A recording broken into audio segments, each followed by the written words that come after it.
Yeah, I'm not sure. Do I need to? Can I go into the back end and see if I've got the right?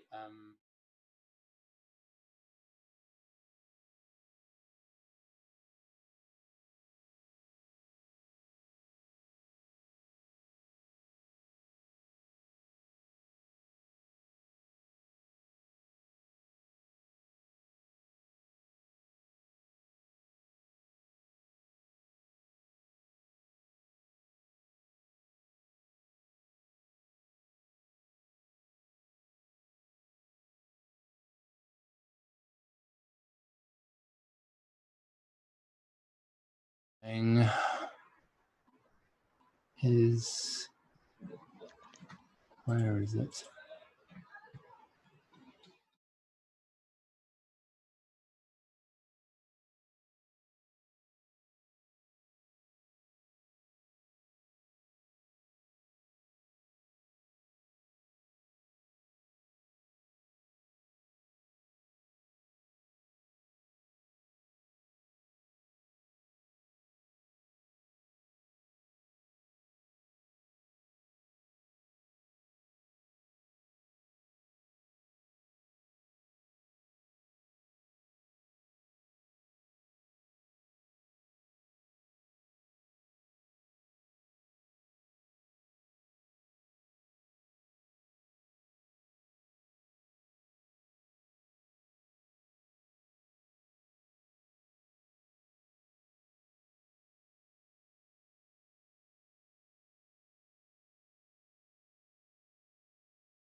I would like to welcome everyone to this session on Marxism and the environment.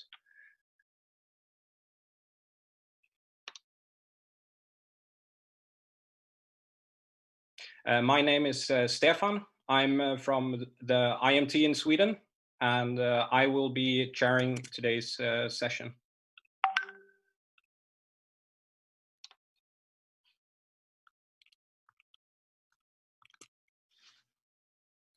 First, we have some practical information to make sure that everything goes smoothly.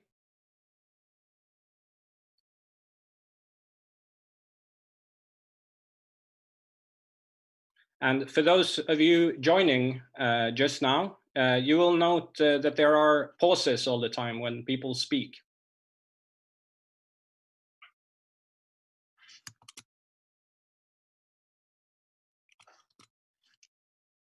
And this is because this session is translated into 12 languages: Spanish, French, Chinese, etc.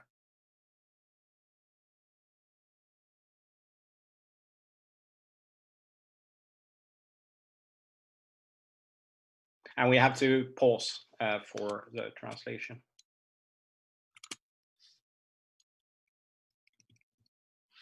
To see the schedule for the school, please go to the event page, and on the left you will see a button with a star.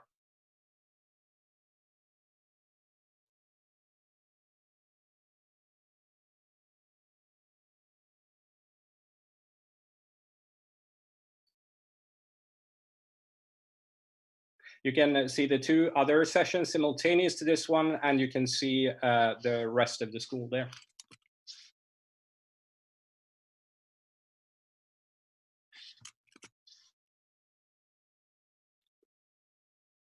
You can find the translations on the same page if you click on the button with the speech symbol.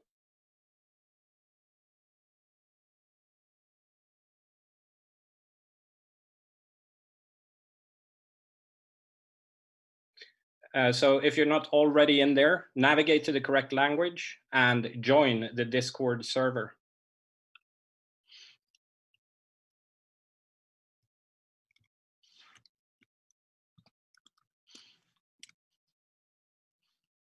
Yeah, the user manual for Discord is also in the email inviting you to the school.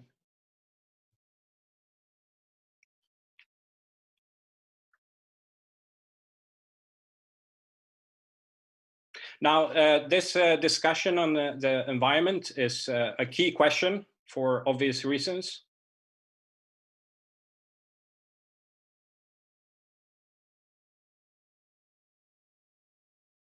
One which concerns not only the future of the planet,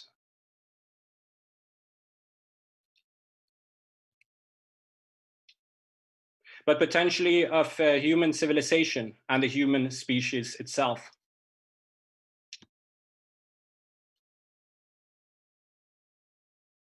So I'm proud to present our speaker, Jack Halinski-Fitzpatrick, who works for Wellred Books.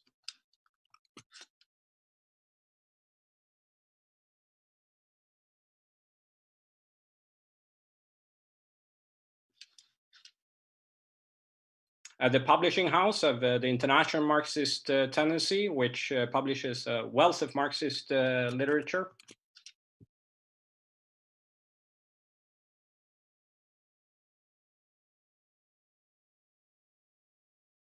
Jack will speak for about 90 minutes, including translation.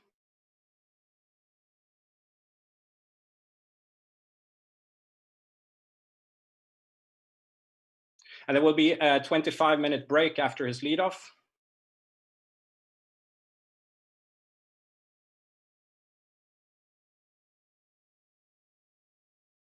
And after that, we will have a number of comrades who will contribute to the discussion before Jack sums up.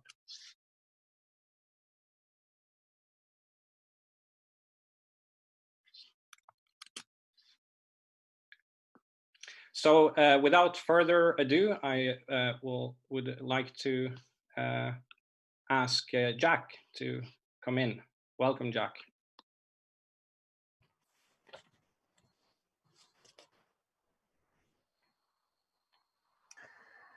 The question of climate change is no longer a thing of the future.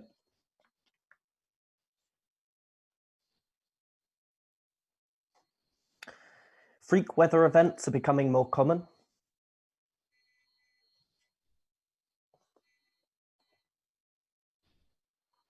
Forests are burning. And people are dying from heat waves, drought, floods, and famine.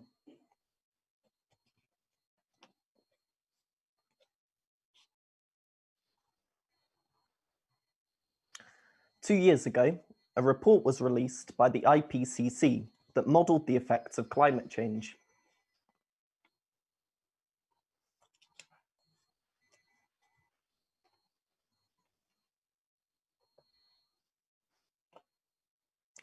They concluded that unless global temperature rises were limited to 1.5 degrees C above pre-industrial levels, a tipping point could be reached.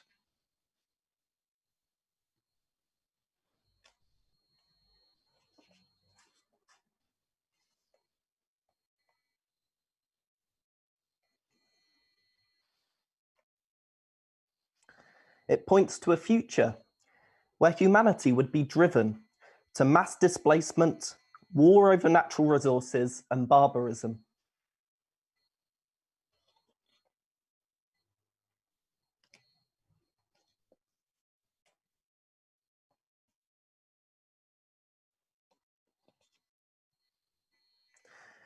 But to keep temperature rises to below this level would require a 45% reduction in greenhouse gas emissions by 2030.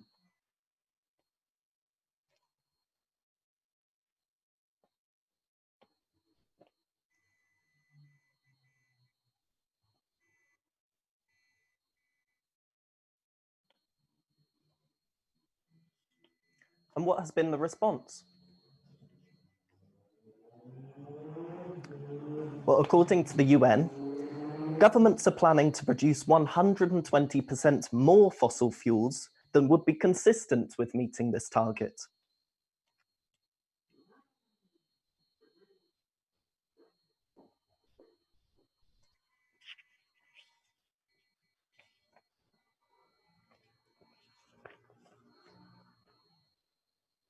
But this prospect has not been completely unanswered.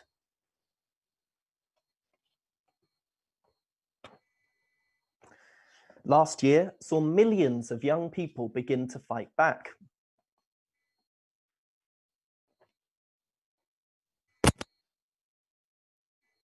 In September 2019 alone, 6 million people took part in the Fridays for Future climate strikes.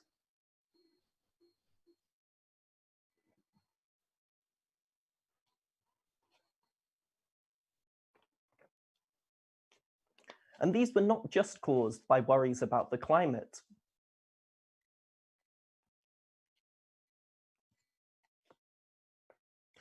They're a product of the instability of the system and the radicalization that this is provoking.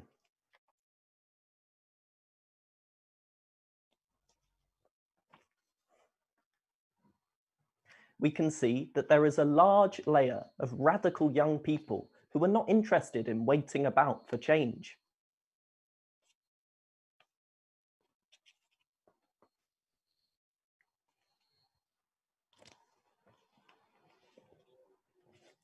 Whilst the climate strikes were huge and inspiring, they were unfortunately limited.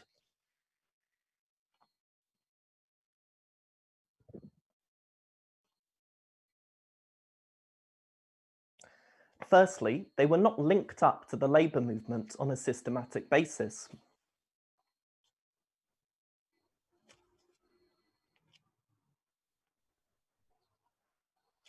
But secondly, the labour movement itself really showed no way forward.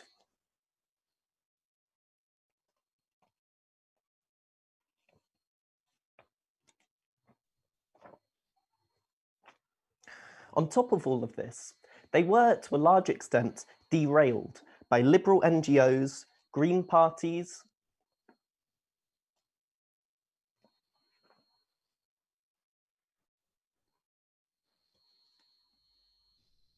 and groups like Extinction Rebellion. In a certain sense, Extinction Rebellion also reflects the growing radicalization amongst many layers of society.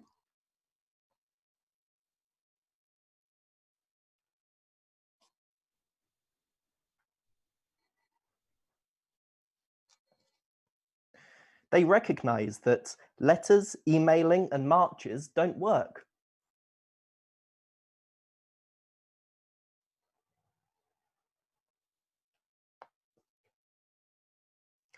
But the alternative that they present is just as impotent.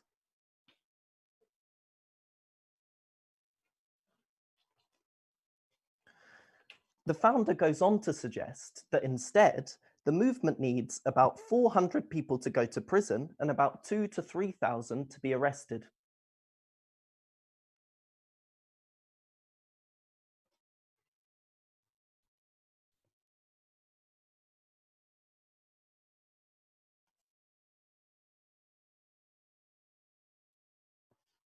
So as if by magic, once you hit this level, the government just decides to carry out a green transition.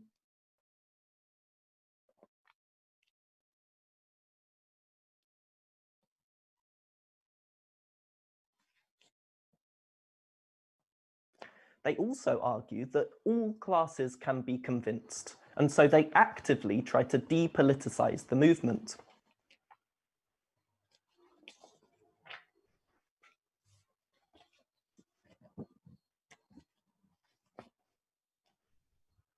One of their main demands is that governments should tell the truth.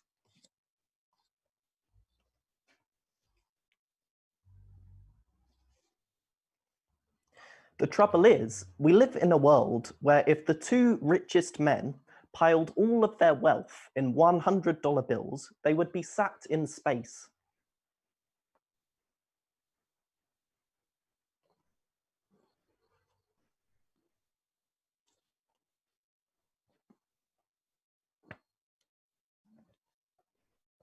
The vast majority, however, would be sat on the floor.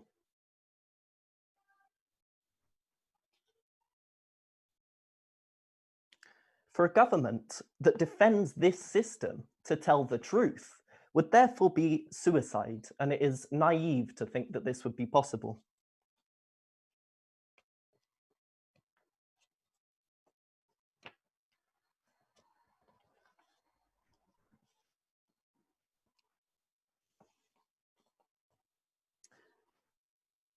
Rather than basing themselves on the only progressive class in society, the working class, they focus instead on stunts.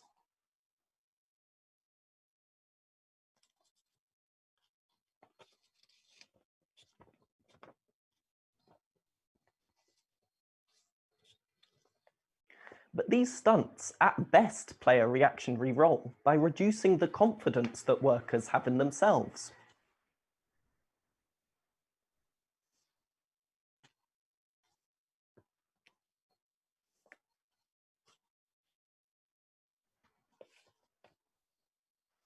It could lead to the conclusion that rather than getting actively involved in the fight to change society, it can just be left to a small group.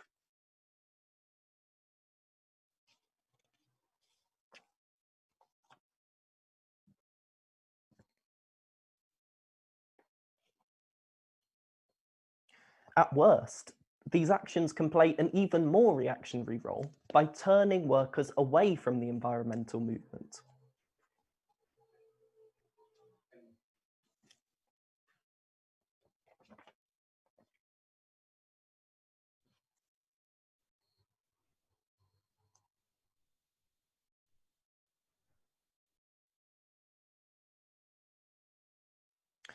Others, such as Labour left activists in the UK, have campaigned for banks and other corporations to divest from fossil fuels.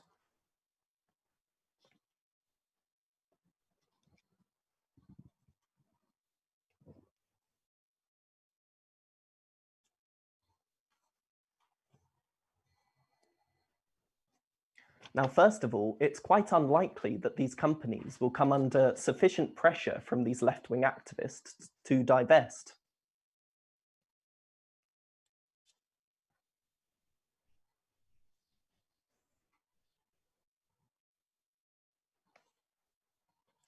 But even if they did, each time they were able to convince one corporation to divest, the vacuum would just be filled by another.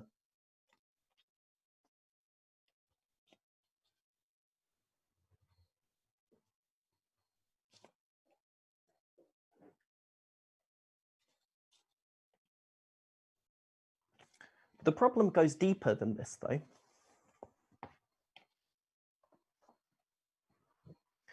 In one article, The Economist explain that the more renewable energy is deployed, the more it lowers the price of power from any source.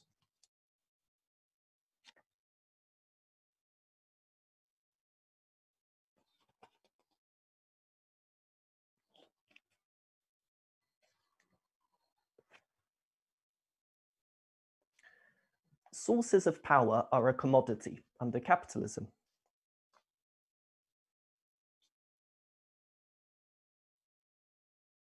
So once there is investment in renewable energy, you have a new source of very cheap and abundant power.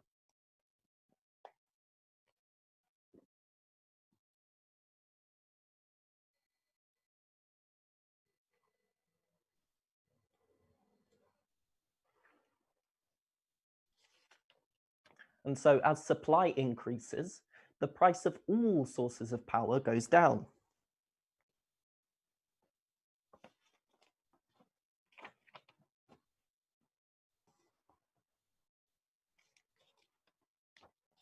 You saw this between 2012 and 2016 in the United States.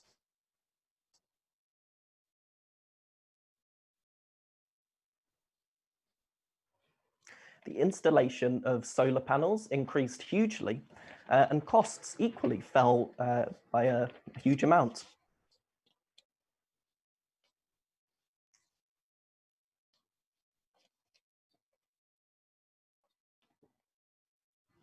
And one solar panel capitalist described this as a circle of death.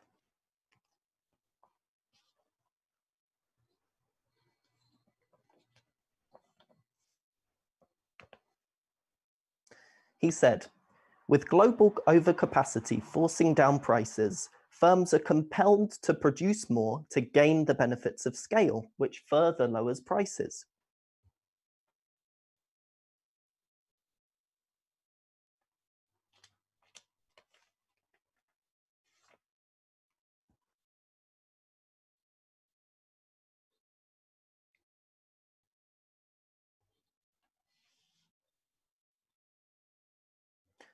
Capitalism is an anarchic system where each capitalist competes against all others to produce a profit.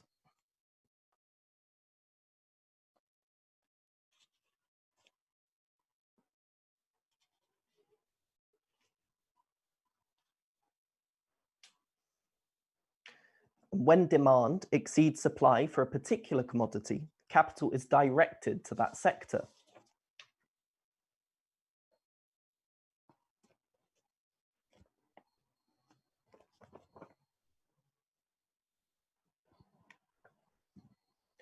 This means that more and more of that particular commodity is produced until supply exceeds demand.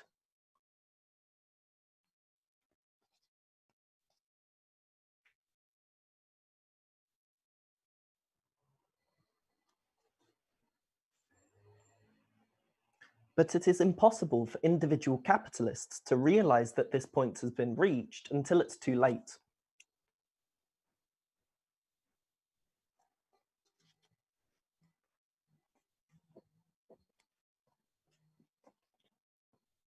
The realization only comes when the particular commodity produced can no longer be sold for a profit.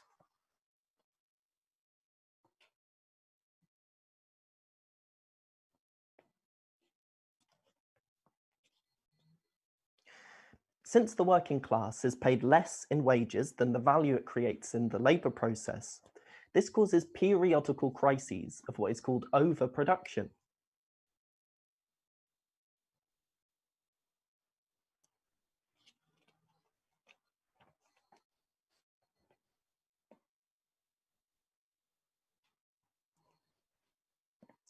Too many commodities are produced to be profitably absorbed by the market.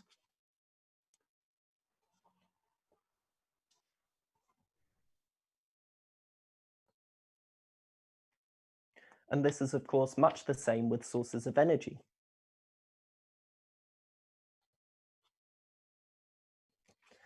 And the point as well to make is that this problem would only be exacerbated if governments were to introduce subsidies for green energy.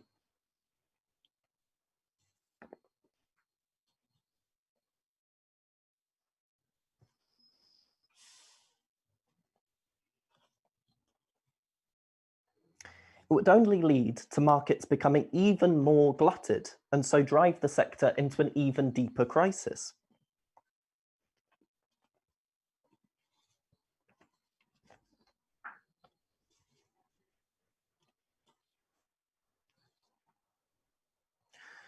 So if we are to avoid catastrophic climate change by keeping global warming to below that 1.5 degrees Celsius level,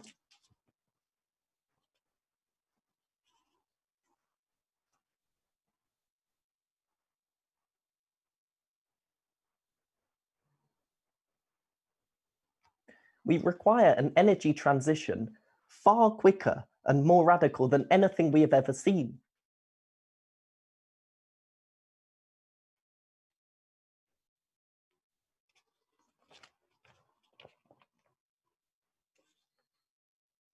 So these periodic crises that capitalism goes into act as a barrier to this quick transition.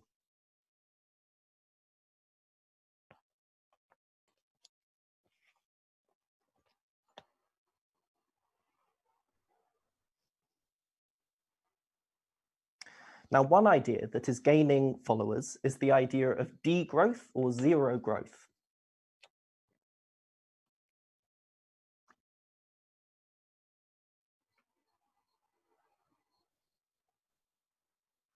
The idea is that the faster we produce and consume, the more we damage the environment.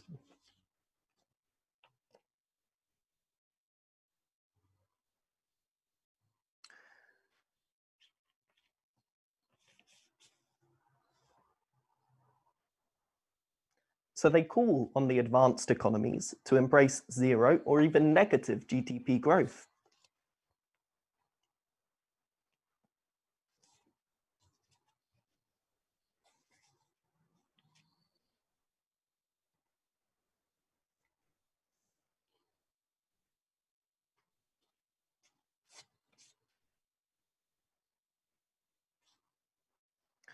But environmental damage is not caused by industrialization or growth as such.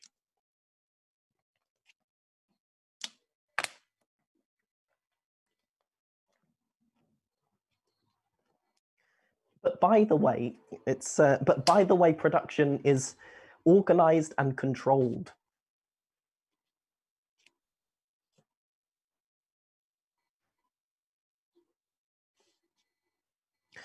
And we can see that already, because the introduction of renewable energy has meant that energy emissions no longer rise in lockstep with economic growth.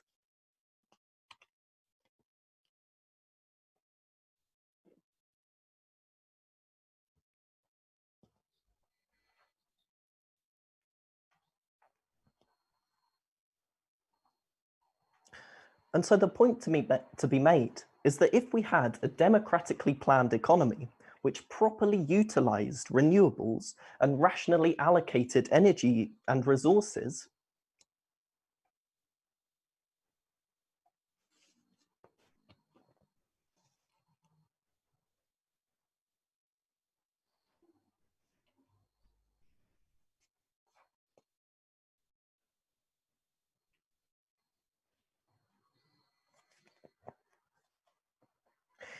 we could bring about an absolute uncoupling. So economic growth has no impact on emissions.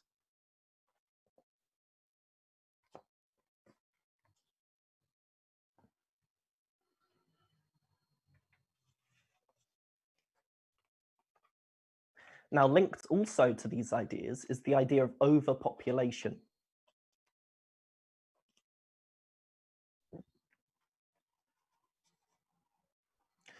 I speak to you here from Britain. Various members of the British royal family, for example, have said that the biggest problem facing the environment today is overpopulation.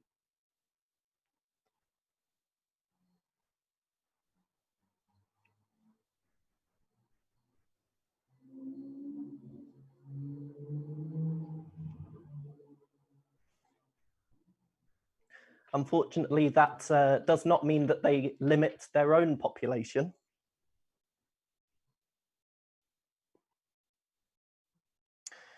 But anyway, the first thing I would say to recognize is that large families have a material base.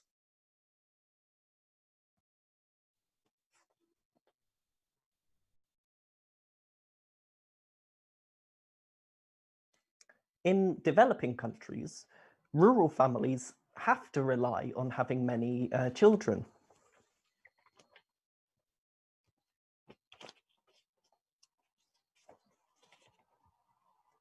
Because in the absence of a welfare state, then parents need to rely on their children to support them when they get older.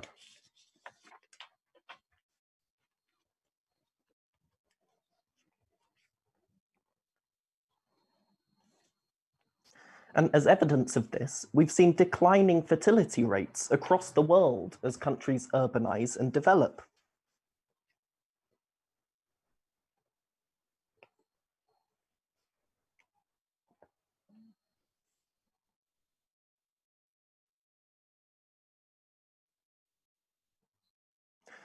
So if you had an economy where everyone's needs were met, then that would be one way of limiting population, if that really was your aim.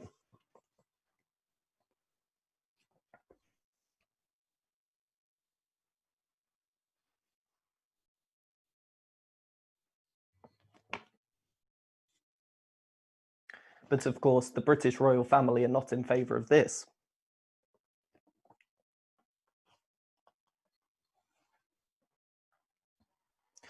But the main thing to say against this argument is that we are very far away from having reached a limit in terms of how many humans the Earth can support.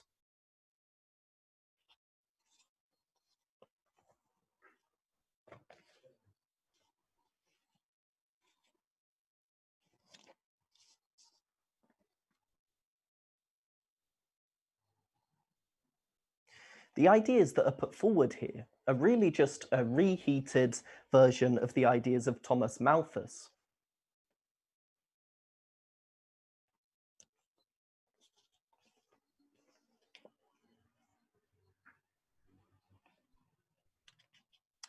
He was an early 19th century economist who asserted that famine, poverty, and disease were all products of overpopulation.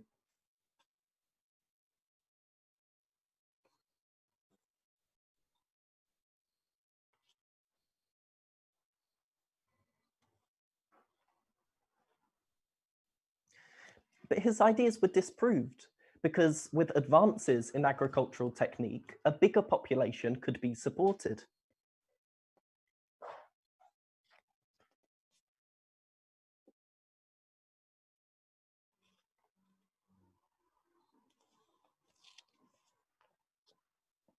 The bigger surplus that was produced enabled a bigger population to be supported with high nutritional levels.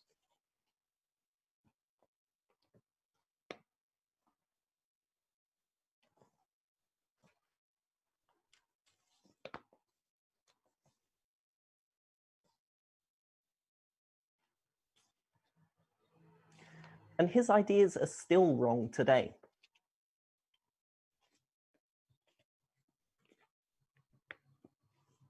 We produce enough now to feed 10 billion people on the planet.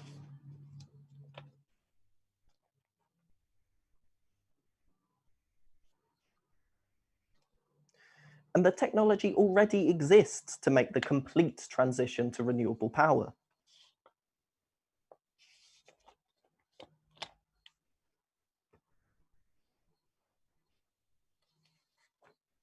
So more people does not necessarily have to mean more emissions.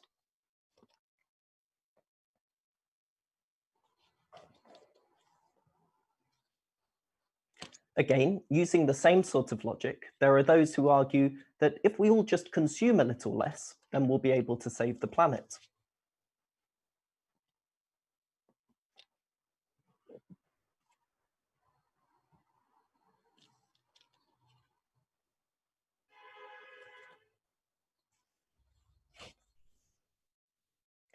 The The Global Footprint Network, for example, marks Earth Overshoot Day.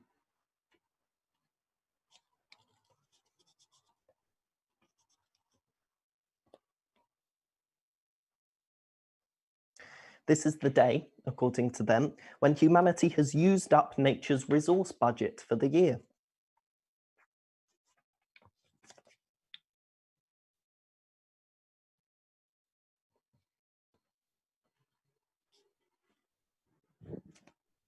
So to deal with this, we have people who suggest that we stop eating meat. We have people who launch campaigns against so-called fast fashion.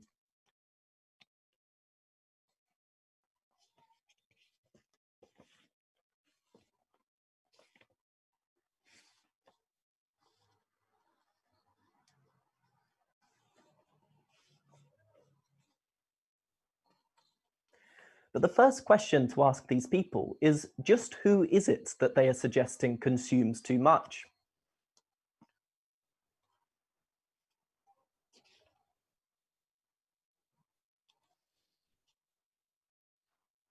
In 2016, the UN estimated that 815 people were suffering from chronic undernourishment.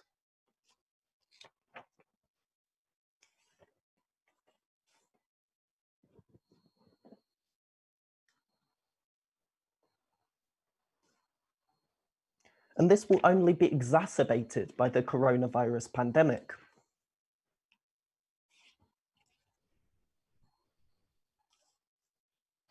Regarding fast fashion also. The National Education Union in the United Kingdom surveyed teachers on child poverty.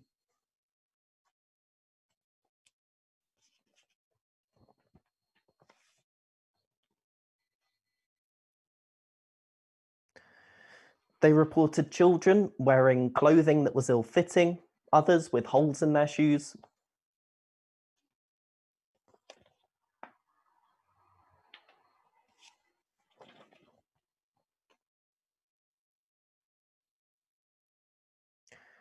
And others attending school in the winter who had no coats. This is in the advanced United Kingdom.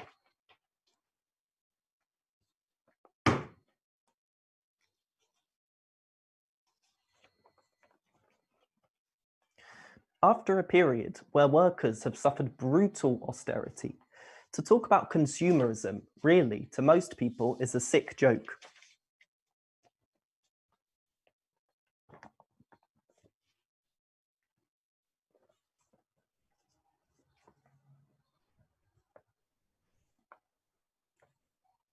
But even after considering this, where does this consumerism come from?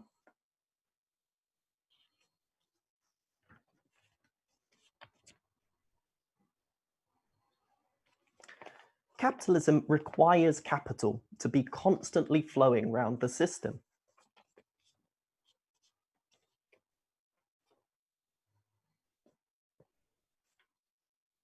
It needs us to spend, spend, spend.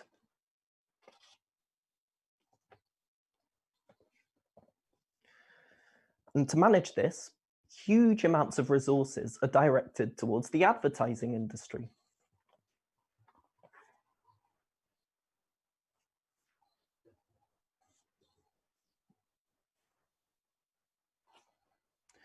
This is an entire industry that's aimed to make humans feel worthless so that they feel that they have to consume.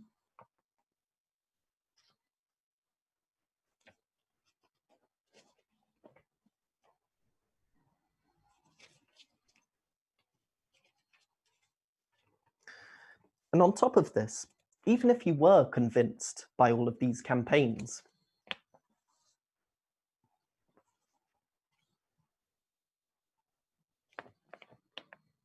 increasingly, products are designed with an artificially limited life.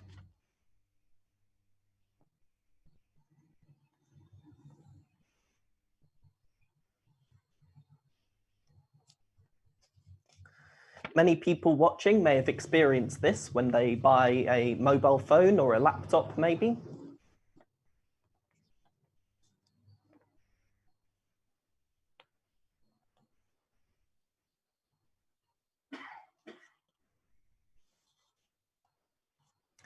It seems like clockwork. As soon as the warranty expires, it breaks.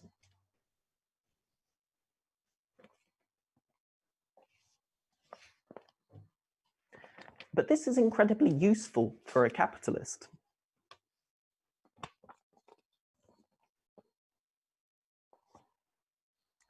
If you're a capitalist and you sell someone a phone that's perfect and works forever, how would you sell that person another phone?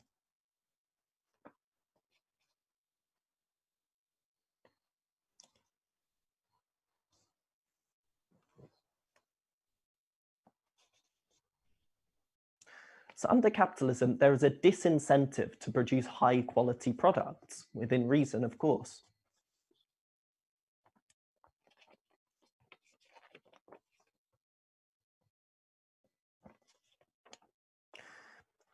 What all of these theories do is place blame for the climate crisis on working class people themselves.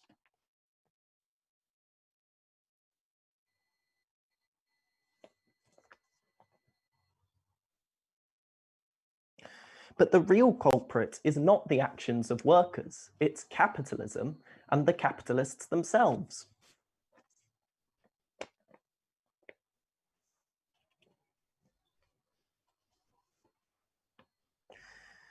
Just to give some figures, less than 10% of waste that is sent to landfills is from households.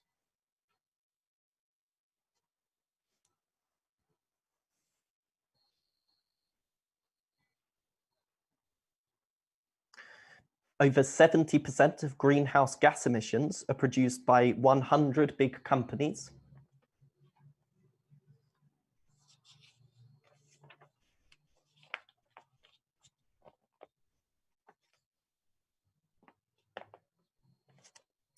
And just 20 companies have produced 1/3 of all CO2 produced since 1965.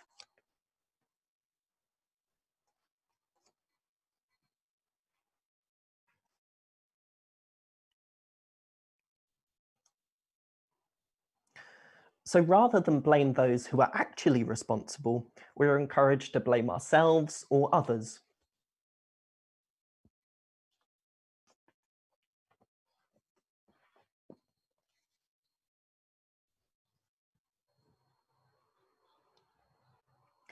This acts also, therefore, to greenwash austerity, because cuts to living standards are justified in order to save the planet.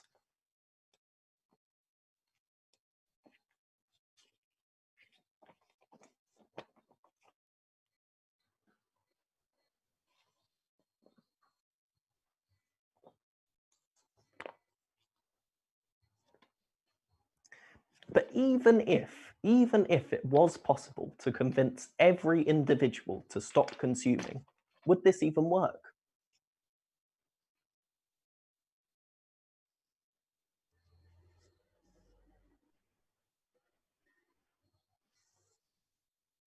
Well, in response to the coronavirus pandemic, many countries introduced stringent lockdowns.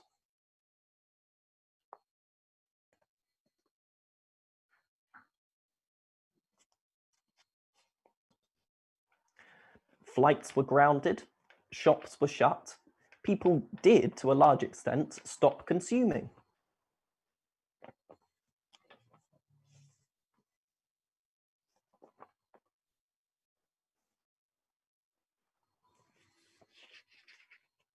And what impact did this have? Well, the International Energy Agency expects global greenhouse gas emissions to be 8% lower in 2020 than in 2019.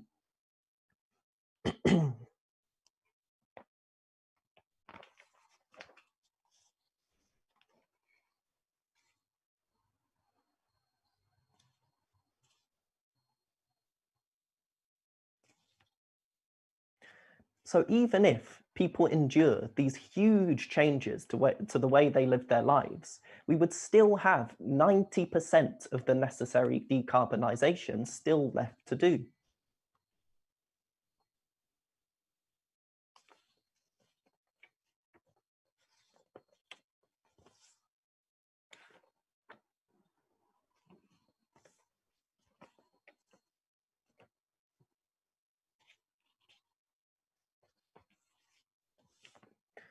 And what also has this shutdown brought with it?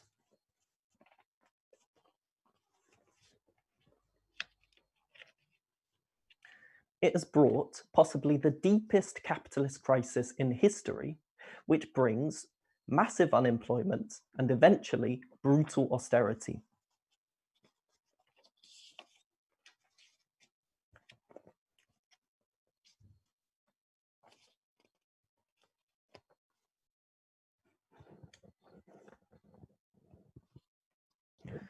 So that just shows capitalism requires us to consume, and if we stop, the system goes into crisis.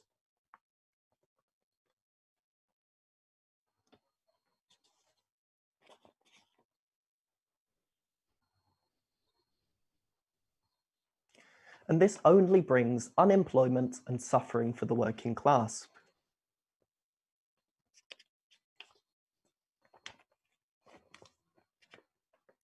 Now, instead of these individualistic solutions, there are some who propose things like carbon taxes.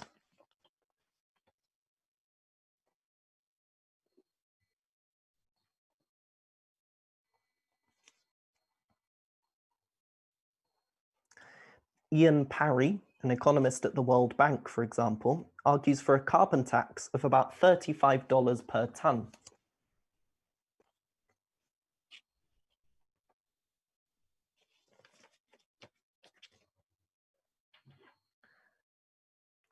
Apologies, I've lost the Spanish translation.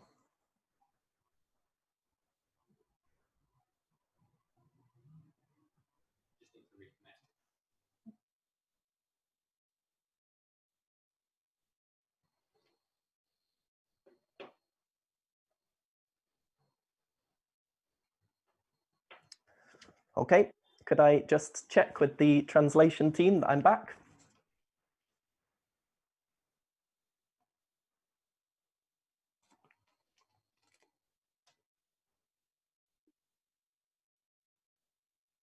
Jack, I think that there was you lost them, and you will need to restart the Discord, or possibly take someone else's Discord while you. Apologies for this, it was never going to go entirely smoothly. Restart Discord, yeah.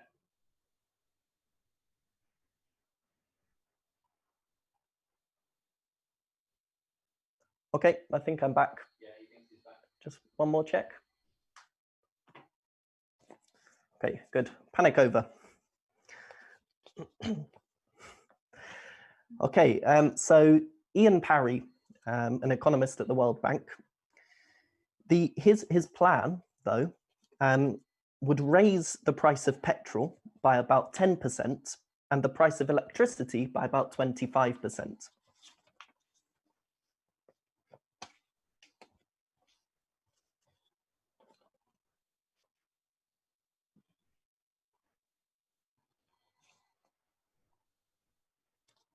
And this he puts forward as the best way to make sure that countries meet their emissions pledges.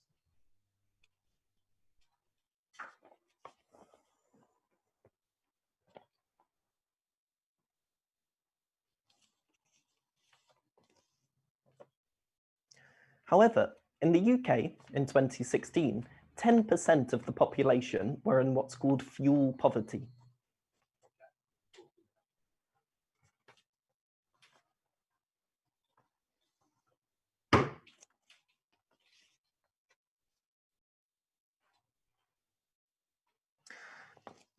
And what has that meant? Well, in the winter of 2017 in the UK, there were 46,000 excess deaths amongst elderly people, as many can't afford to heat their homes properly.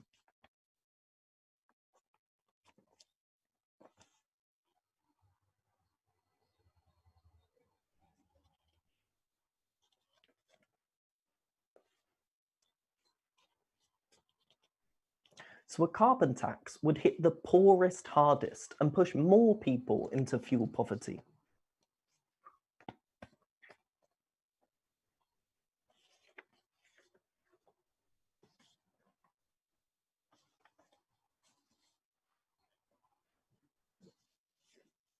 We are opposed to making the working class pay for the climate crisis.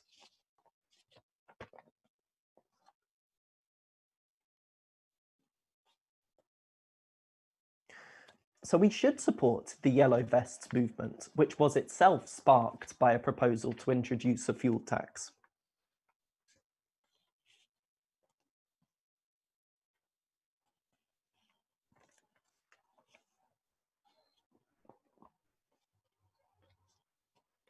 Or the uprising in Ecuador, which was itself sparked by a plan to reduce fuel subsidies.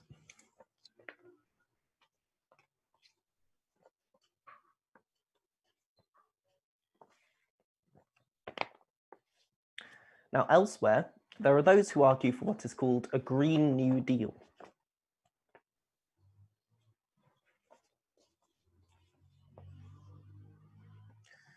This is inspired by the kind of Keynesian policies that were introduced in the US before the post-war upswing.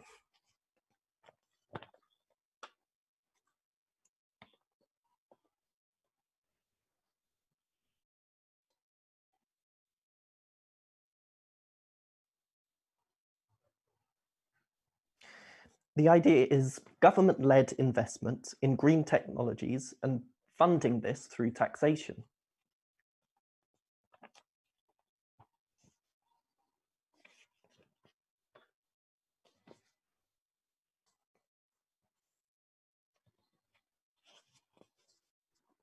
And the aim would be to stimulate demand and boost consumption.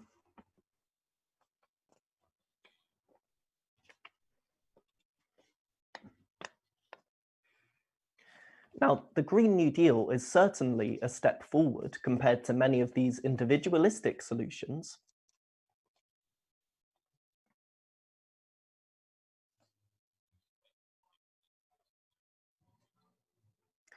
Climate change is at least here presented as a political question.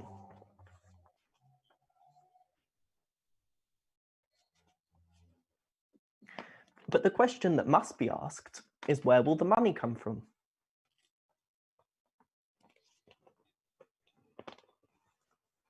Because governments don't have money of their own.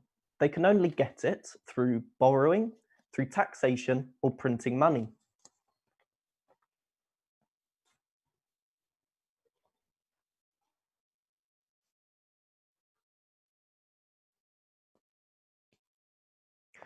And when it comes to taxation, the government can choose to tax the workers or can tax the capitalists.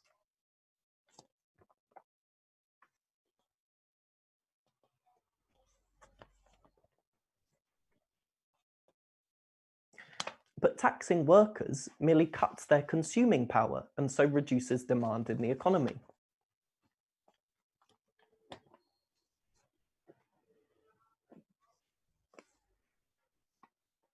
Which is, of course, the opposite of what the stimulus is intended to do.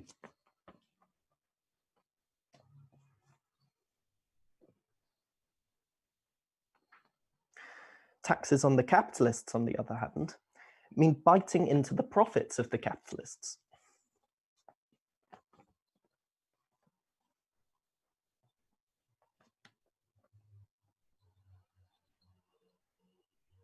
And this can create a strike of capital, capitalists refusing to invest.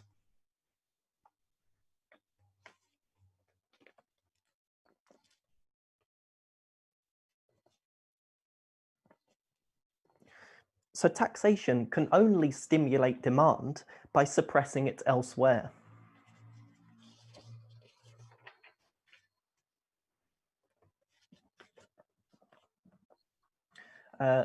Borrowing as well brings its own problems.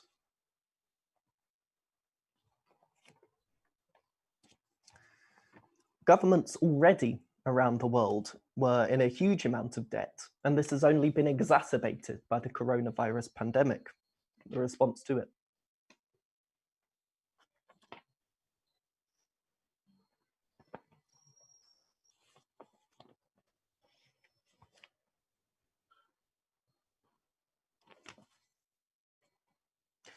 Now, some, like Ocasio-Cortez in the United States, contend that the Green New Deal will pay for itself through growth.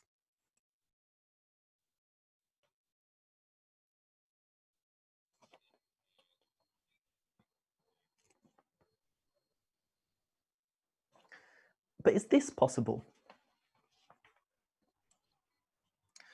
Well, if you look at US government debt as a percentage of GDP,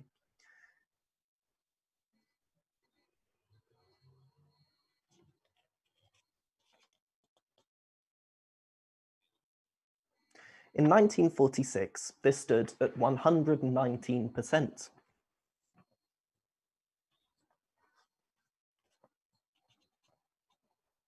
And following this, the post-war upswing did allow the United States to reduce this level to 31% in 1974.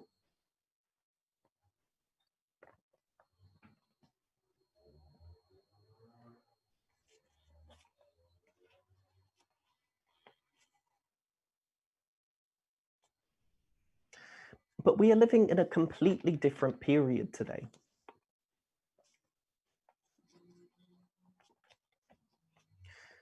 And the thing to recognize was that the post-war upswing was not caused by the policies of the New Deal.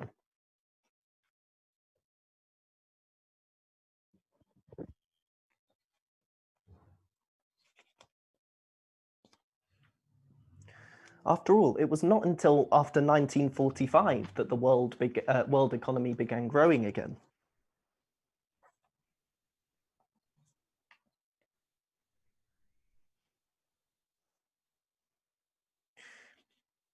And this occurred mainly because of the destruction of World War II, which created demands to build the economy back up again.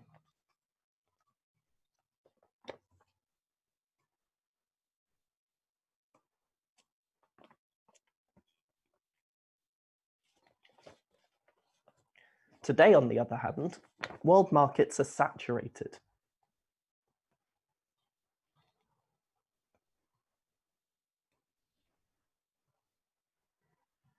Just to give some figures again, capacity utilization in both the United States and Euro area stands at under 70% today.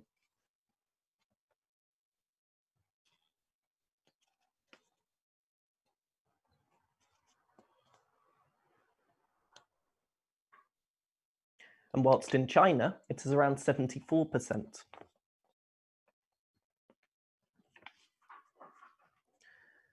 What this means is that most countries are not utilizing the productive capacity that they already have.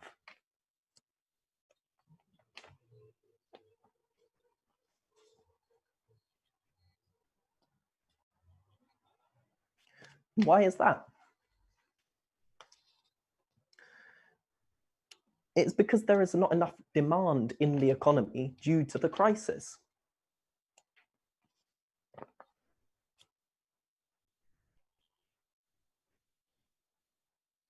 So it's not a question of a lack of money to invest, but it's due to the organic crisis of capitalism.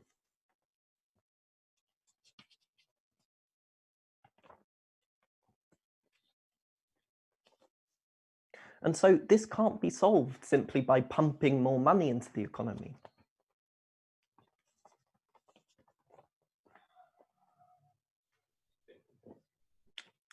Because this would only exacerbate the problem of overproduction.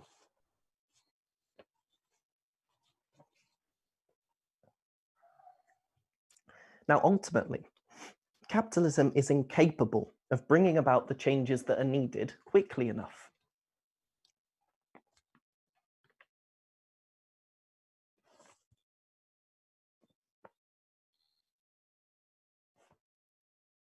Almost all of the IPCC's models require negative emissions.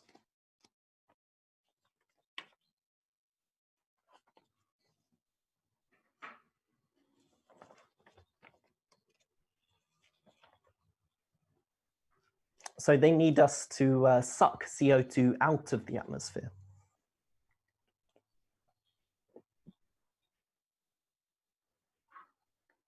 Now, this could be done through low-tech means, such as reforestation.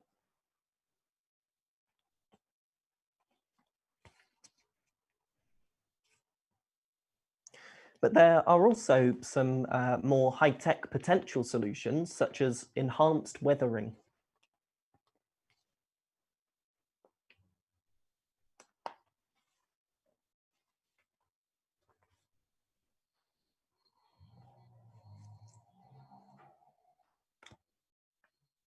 Now, I won't go into this in too much detail because this is quite a speculative technology at the moment and would require an enormous amount of investment to enter the running as a plausible alternative.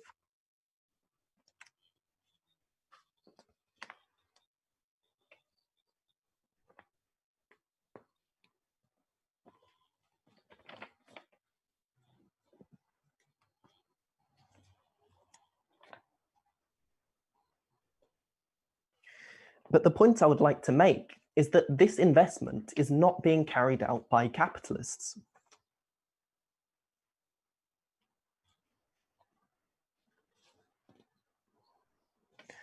Why? Because it's not possible to make money out of it.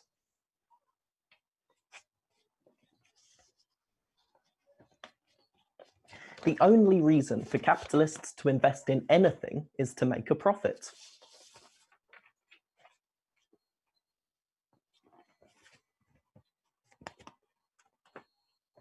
But you don't have to take my word from it. I've got a quote from The Economist here.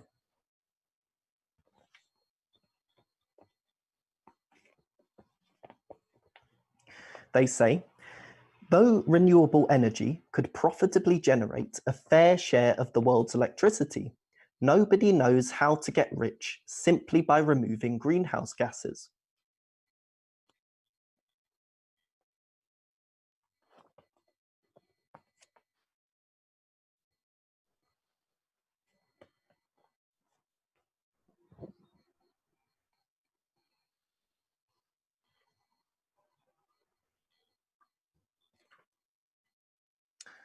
So there you have it. Because no one knows how to make it profitable to suck greenhouse gases out of the environment, it is not done.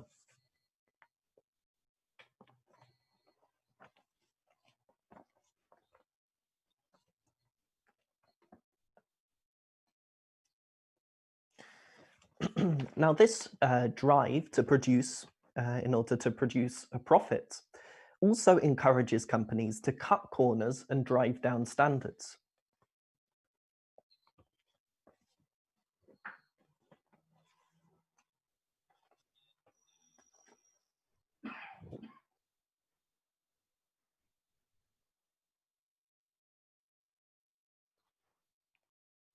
Just one example of this is the Volkswagen emissions scandal.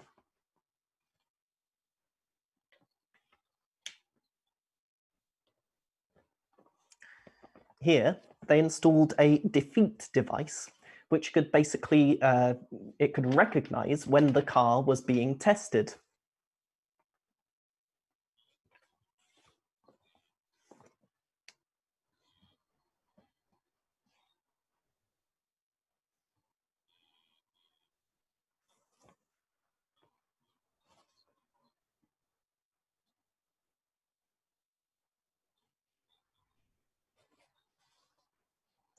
They could then change the performance accordingly in order to improve their results.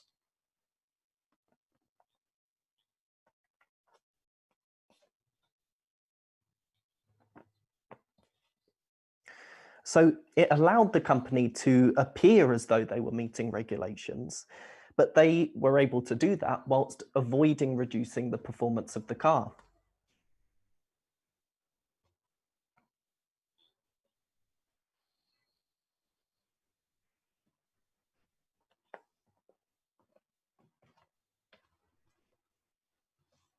Now, it is of course true that this is only one scandal.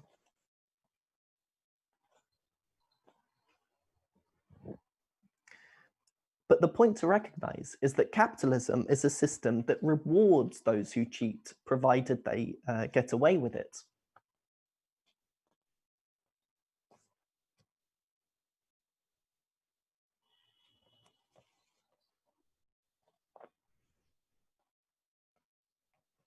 Now, side by side with this barrier of profit is that of the nation state.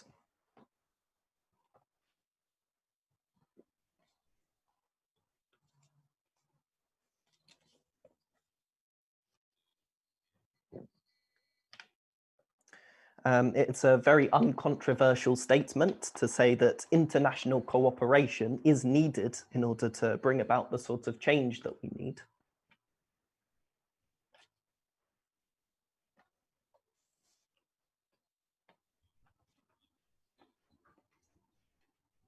This would be both to mitigate against the impacts of climate change that we are already seeing,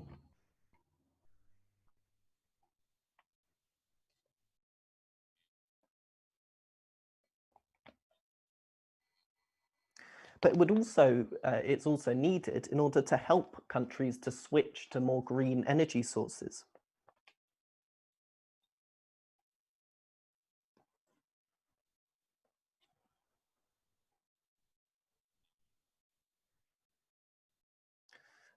Just to give one example, in Bangladesh, it's a country where millions of people are at risk from flooding.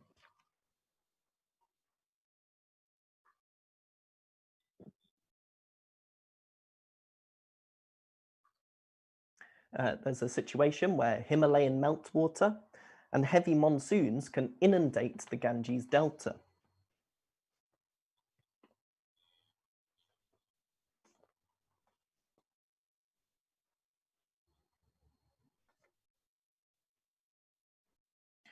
But you see a similar problem in the Netherlands, which also sits on the delta of a river.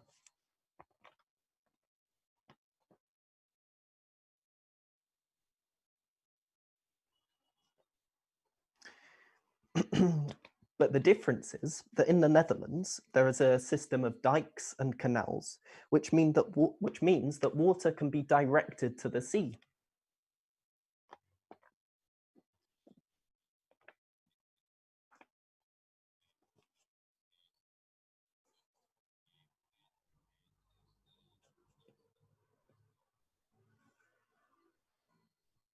In addition to this, you have urban planning, which basically enables that quite basic requirement of homes to be placed outside of floodplains.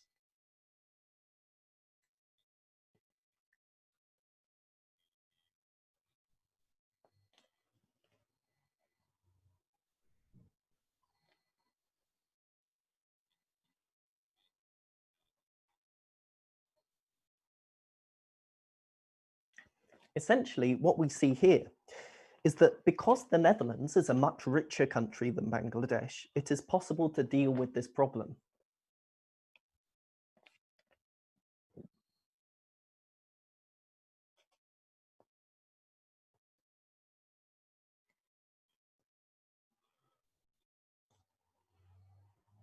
And in order to deal with these sorts of disparities, the capitalists and their representatives have come up with a solution.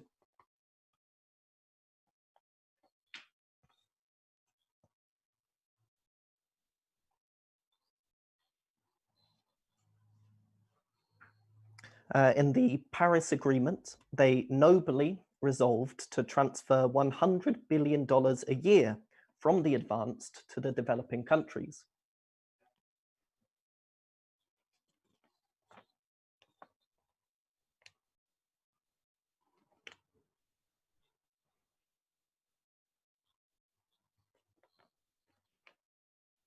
And there is a net transfer of wealth that takes place.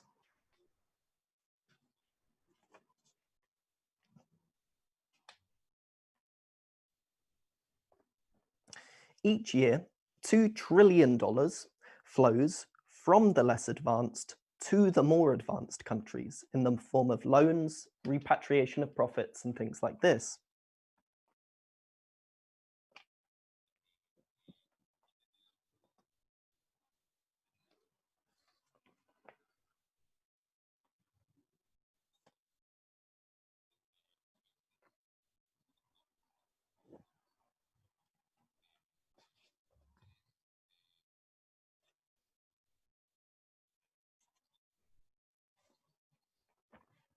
So that's $2 trillion in the opposite direction than what was intended.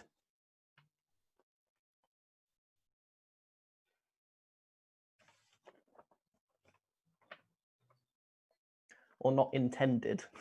what was agreed to apparently at this in the Paris Agreement.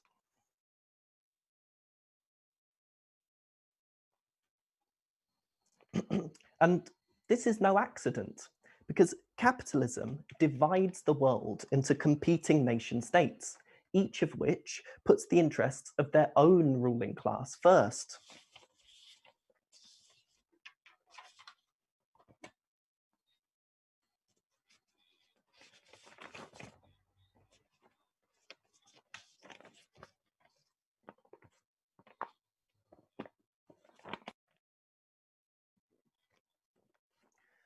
Of course, some international cooperation is possible.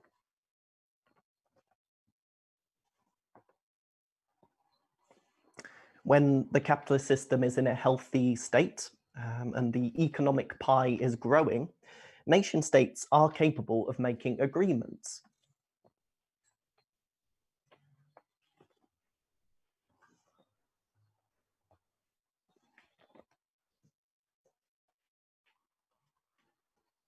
We have seen the creation of the European Union, for example.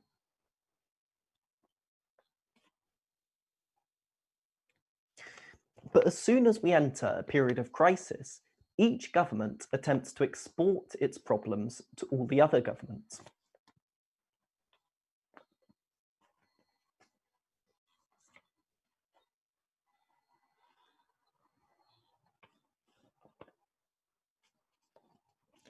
And what is it that we see today? We see increasing protectionism. We see the breaking apart of international institutions, and we see generalized geopolitical instability.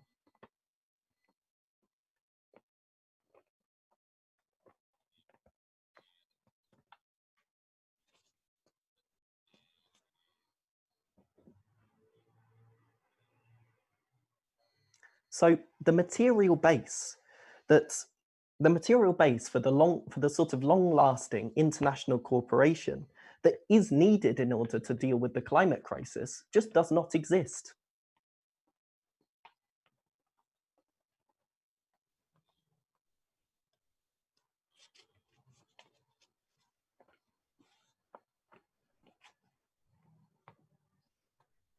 We can take solar power as an example.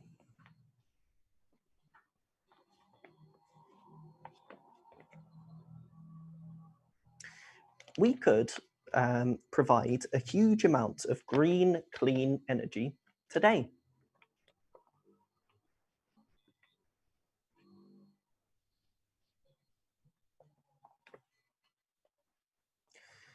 If we covered the uninhabitable regions of the Sahara Desert with solar panels,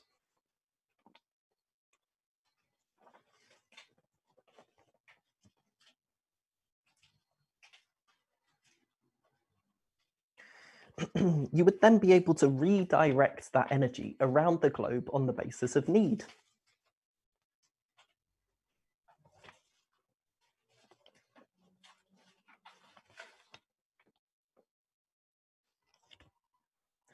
This isn't my idea. It was a project that was begun by the German capitalists in the early 2000s.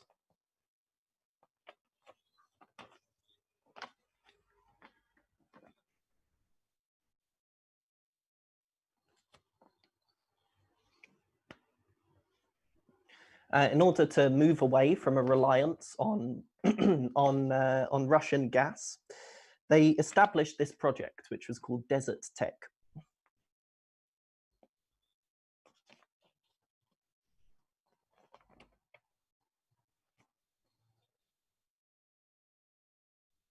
The problem was that the energy that was produced by these solar panels would have to be directed through the Spanish state.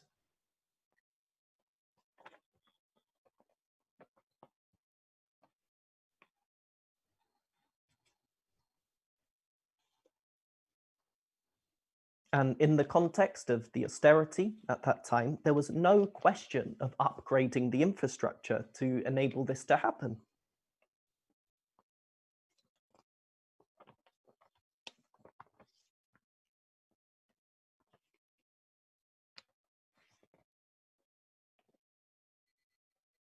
The Spanish state also had its own ruling class to look after, of course.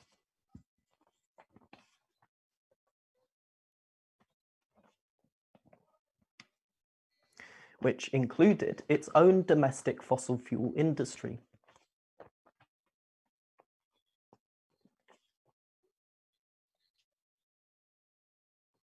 So they had no interest in investing in this project.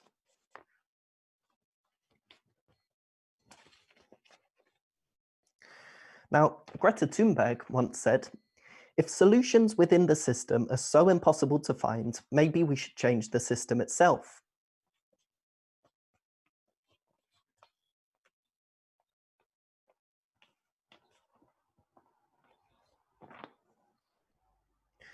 I would say that the capitalist system has proved incapable of the radical and rapid action that is needed to save the planet.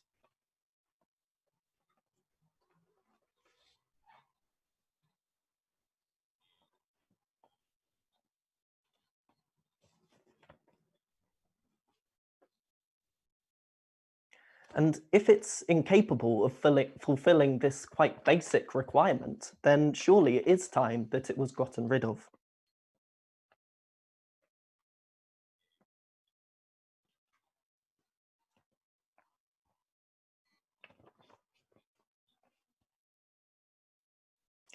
Now, this IPCC report estimated that each year until 2030,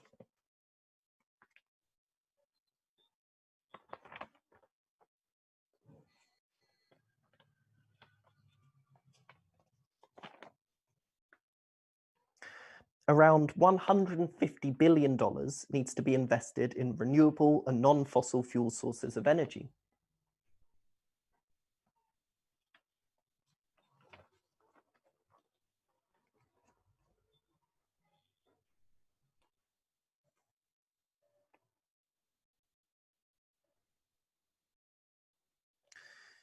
On top of this, to reduce overall energy demands, $340 billion is needed to be invested in buildings, transport, and industry.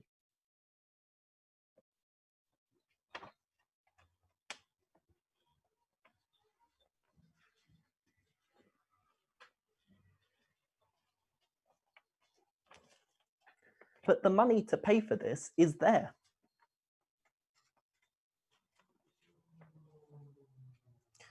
Every year, $1.7 trillion is spent on military expenditure and the weapons trade.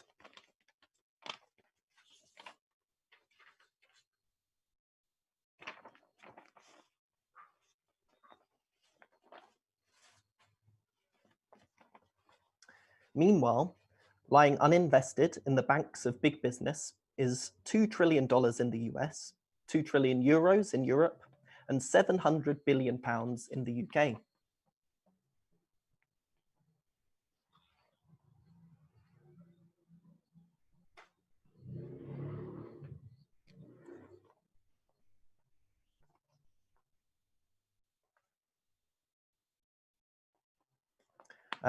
As I explained earlier, this money is not invested because there is a lack of profitable outlets for this investment.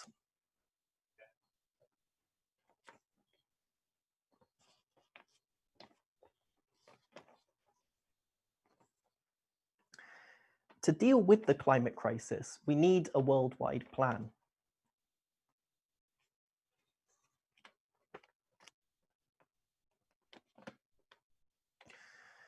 This would involve the rapid move from fossil fuels to renewable energy.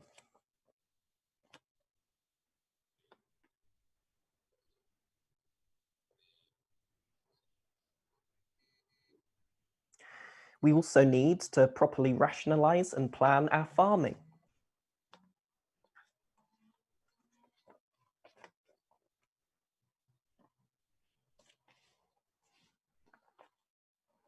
And we need to mitigate the impacts of climate change that are already upon us.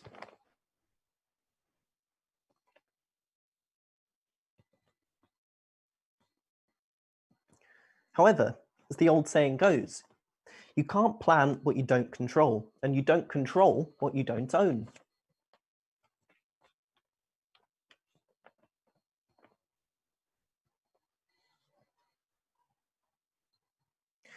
It's the concentration and accumulation of capital that capitalism brings that's brought about this situation that I explained earlier.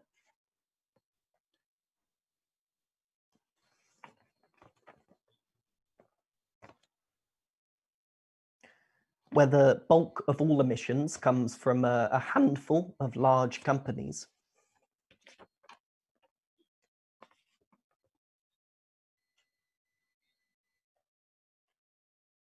But this makes things a lot easier for us.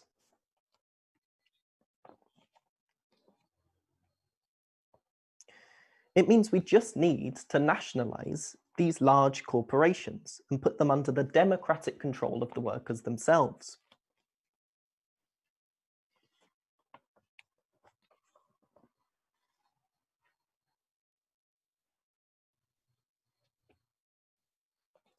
The workers who work in these industries know far better than the bosses how to run them.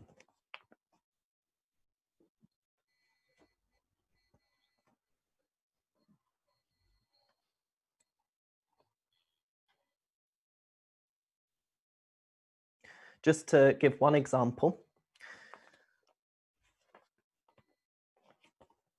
in 1976, the Lucas Aerospace Corporation announced that they were going to cut thousands of jobs because of technological change and international competition.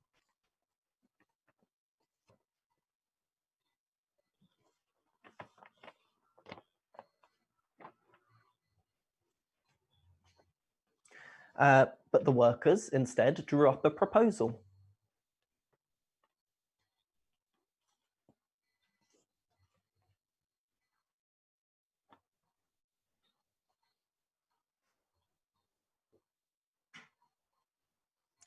They demonstrated that the same factories, machines, and employees could be retooled and redeployed.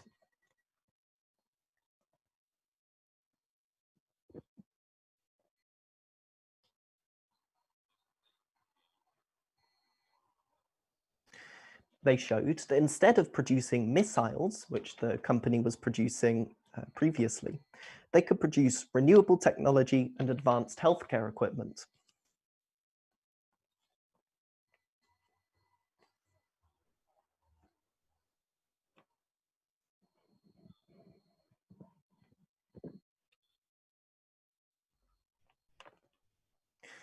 The workers were eventually sold out by the trade union and labor leaders, but this demonstrates the creative power of the working class.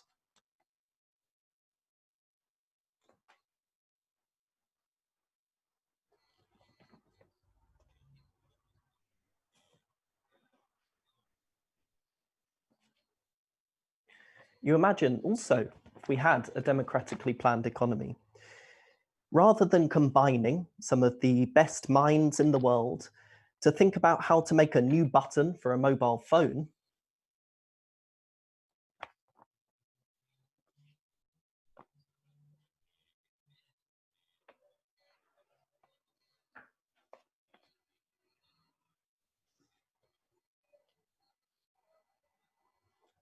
you could instead direct scientists, engineers, and others to socially useful areas.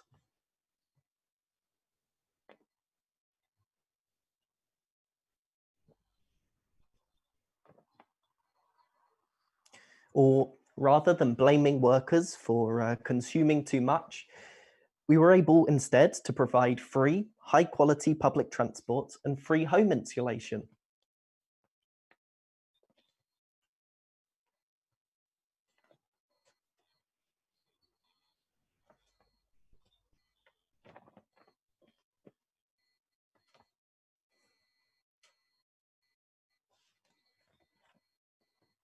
Now, of course, a socialist society wouldn't automatically be green.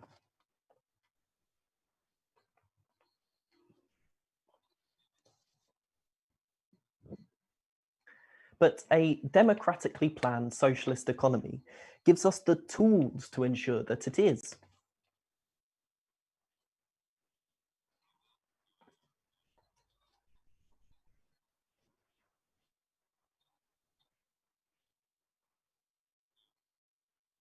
Because with the active participation in the running of society by the working class, it allows society to be run in the interests of need and not profit.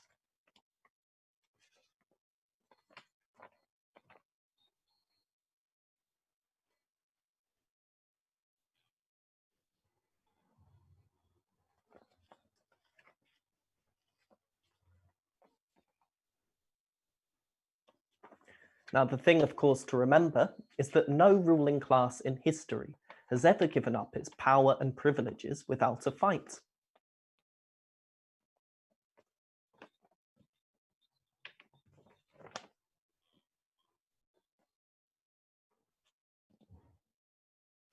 But history has also shown that there is a power that is far stronger than any ruling class.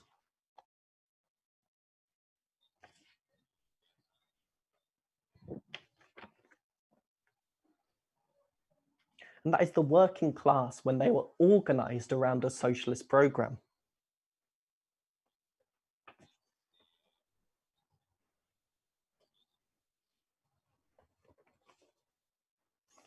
As the saying goes, not a wheel turns, not a light bulb shines without the kind permission of the working class.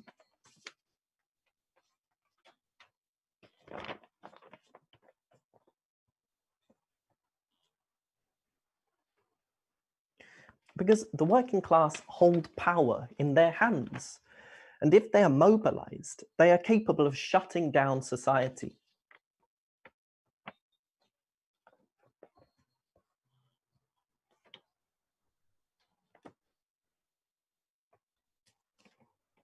So whilst it was incredibly inspiring to see the movement of the students on the streets,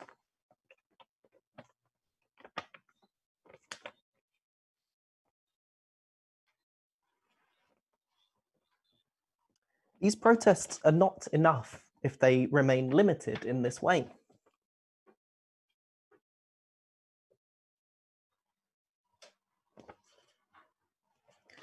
Now, students can and have acted as a spark to the workers' movement in the past.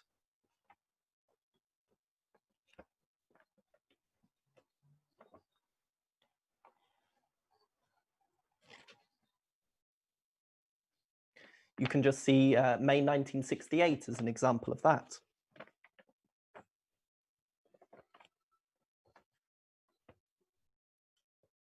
The point is, though, that students on their own are not capable of changing society.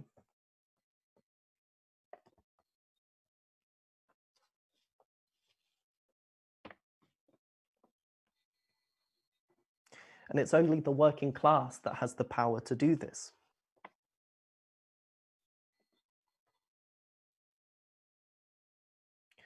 On top of this as well, it's only the working class that has the inclination to change society.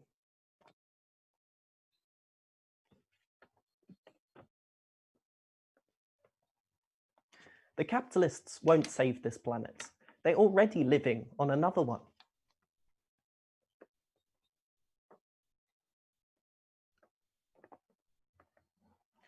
And some of them, such as Jeff Bezos, are already researching how to colonize other planets for them to destroy.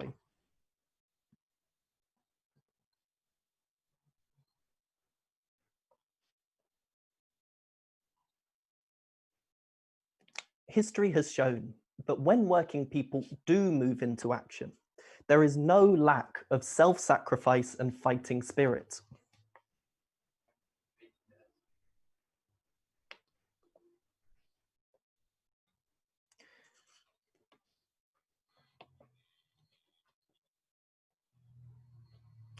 What has consistently been lacking instead is a leadership worthy of the name.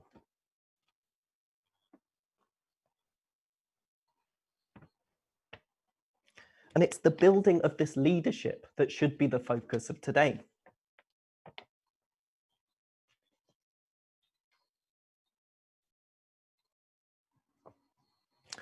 So yes, to stop climate change, we do need system change.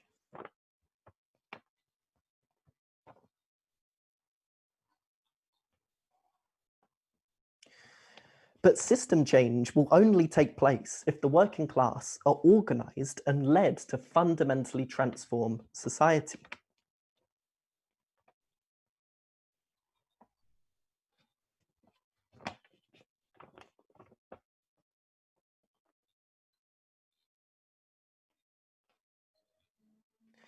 We need a fundamental transformation to a democratically planned socialist society.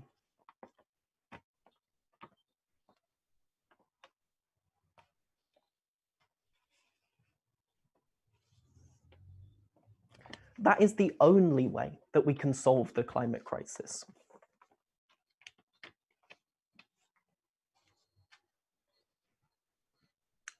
Thank you.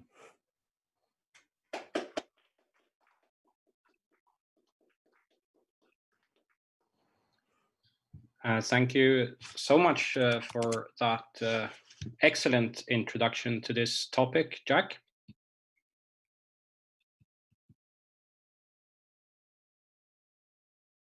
I think we can all agree that was great, but we can't applaud you online.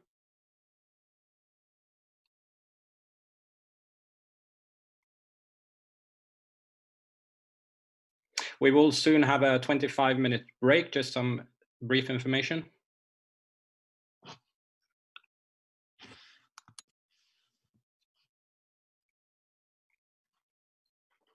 Apologies for the brief problems with the translations in the session.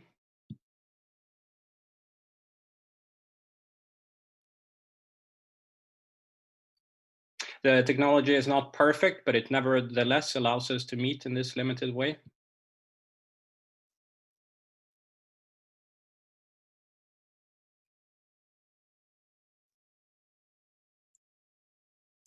And to overcome this limitation, comrades have posted an inspiring amount of photos of their participation in social media.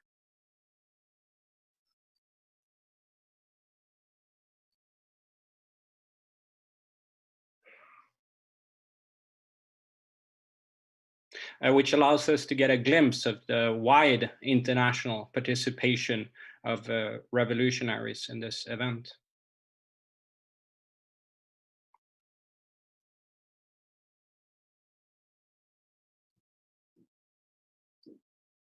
So just a reminder, please keep the posts coming, comrades.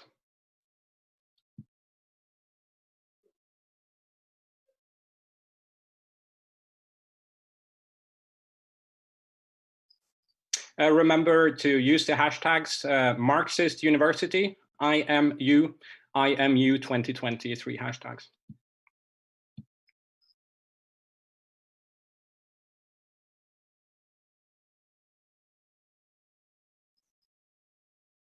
We have also noted that the hashtag Marxist is trending in several countries right now, so you might want to add that too.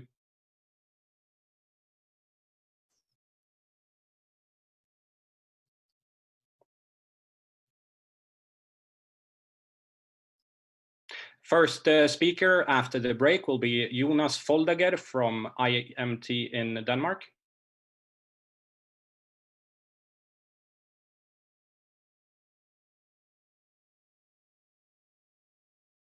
The break is 25 minutes to 5 until 8:30 UK time.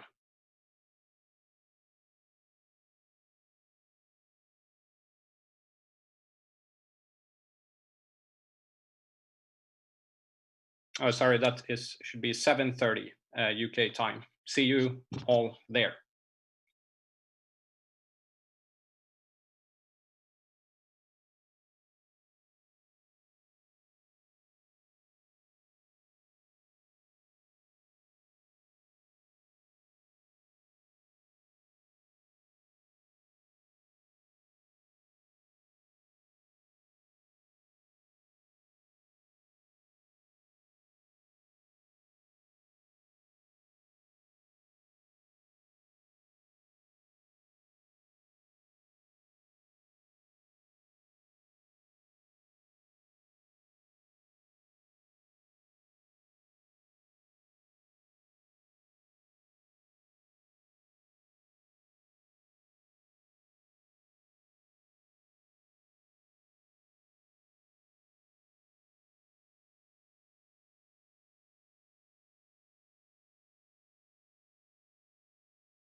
So I wish to welcome all the comers back from the break.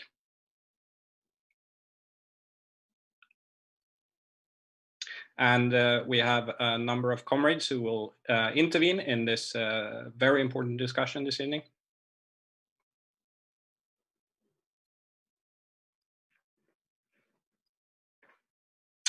So first on the list is Jonas Foldeger from IMT in Denmark.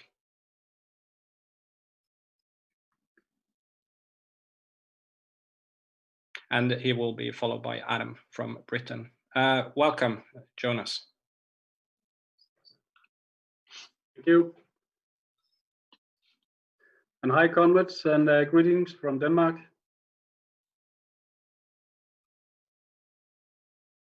And thank you for an excellent lead-off.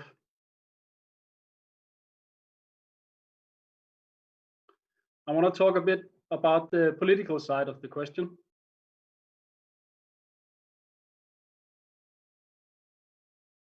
And how the ruling class reacted to the climate movement that we saw previously.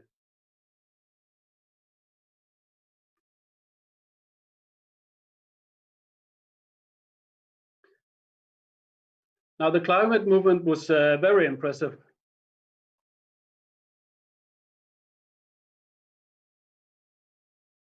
Millions of very young people spontaneously taken to the streets, also in Denmark.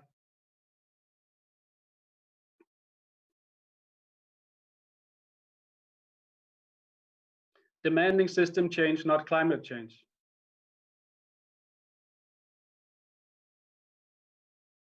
Which essentially is a revolutionary slogan.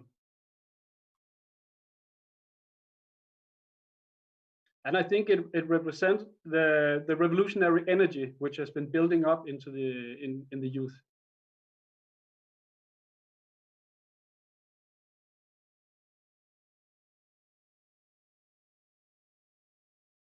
The pressure from this mass mobilization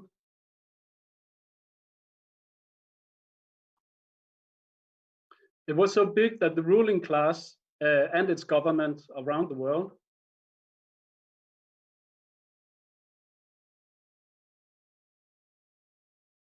and especially in Europe and in Denmark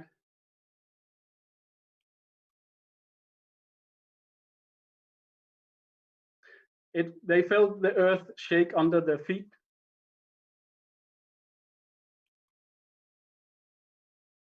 Because the youth exposed them.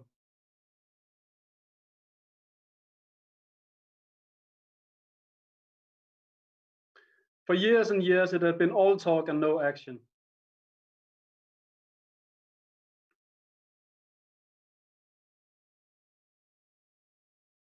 And this was what the youth wanted.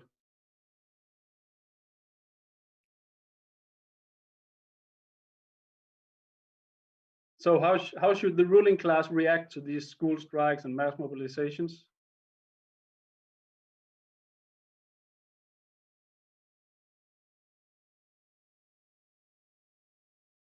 If they tried to repress them and drive them into the classroom by use of the police batons,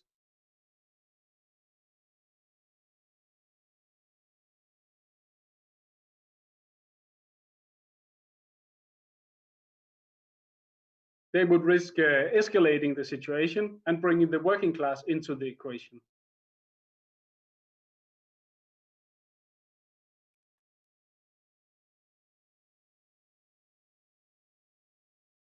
As happened in France '68 with the repression of the students.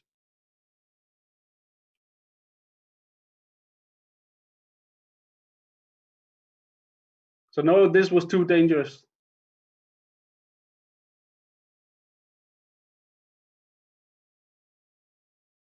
So instead, they went another way.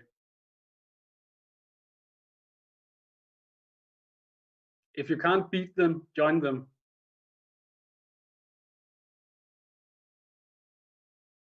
They simply adopted the movement.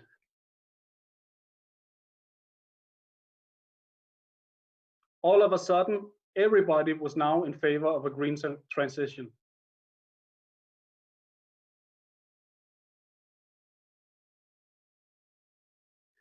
All politicians, the banks, the industry, all of the establishment.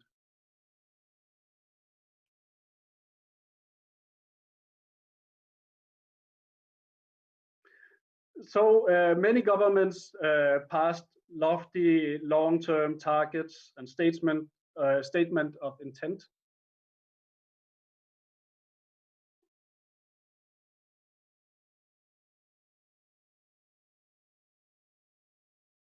And this also happened in Denmark, where all the political parties passed a climate law.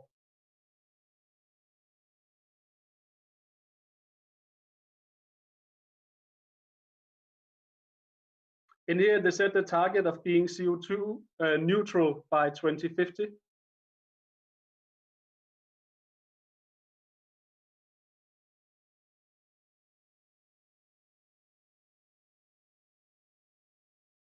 And to make a 70% reduction in emissions in 2030.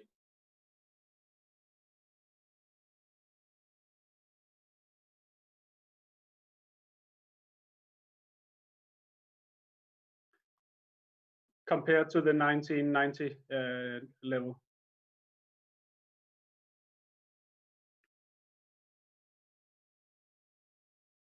Even the employers' organization, the Danish Federation of Industry, made a green program.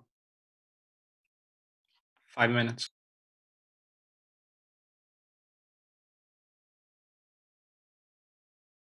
Tax cuts to the rich in the name of the environment.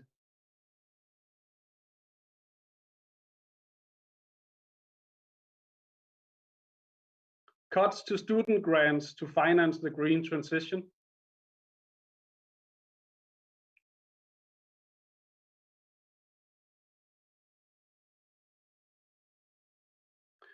We should drill for oil in the Arctic Danish colony of Greenland in the name of the climate.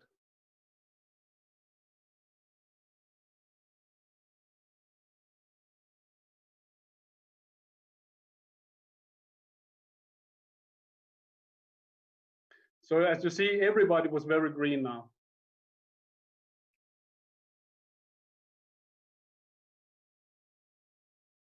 And everybody supported this climate law.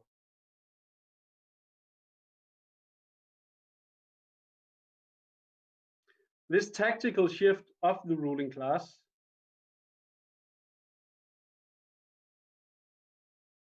it was celebrated as a victory by the so-called left.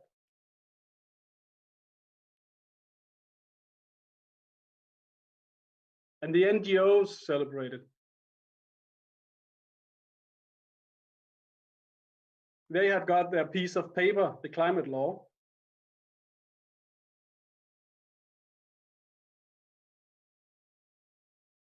So they demobilized. The movement died down.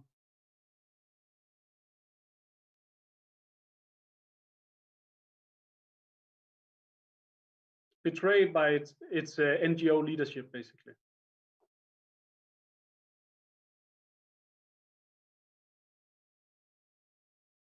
But in the real world, everything stayed the same.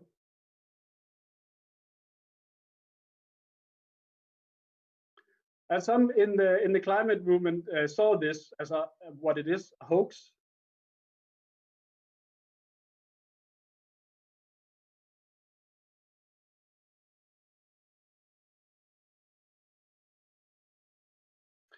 So they demand action, but still within the confines of the capitalist system, resulting in the demand for carbon taxes.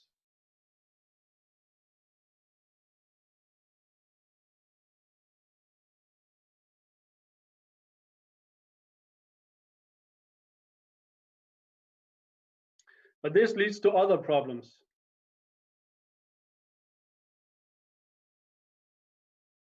Without having a working class perspective front and center at all times.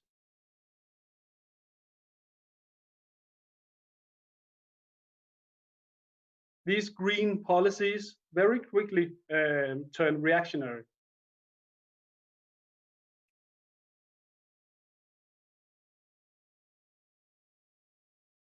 Taxing the consumption of meat, of fuel, and so on.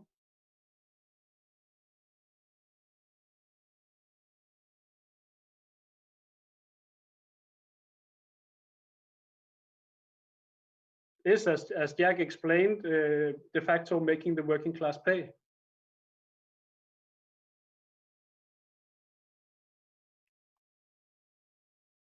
And such demands lower the consciousness of the working class.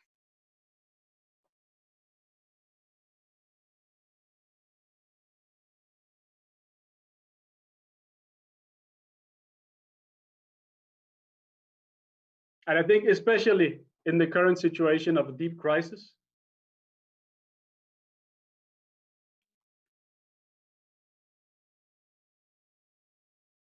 the state should keep its hands out of the workers' pockets.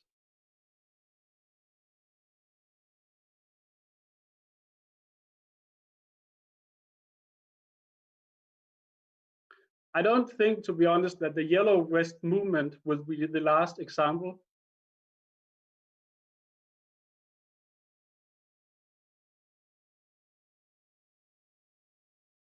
Of a supposedly green policy sparking mass mobilization of the working class.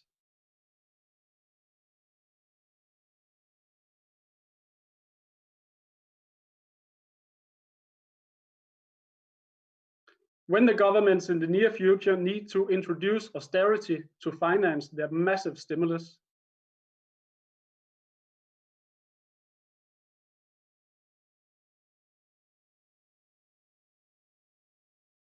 I think we can expect that many times, or at least a few, this will happen in the name of the climate. 10 minutes.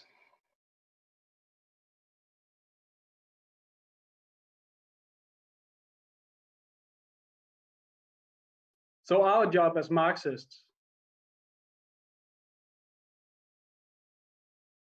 is to explain that the exploitation of our collective environment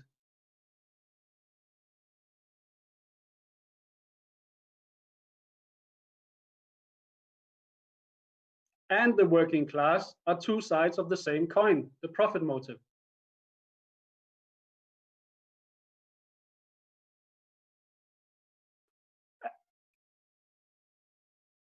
And we have to explain to the climate activists that the reformists and the establishment are deceiving you.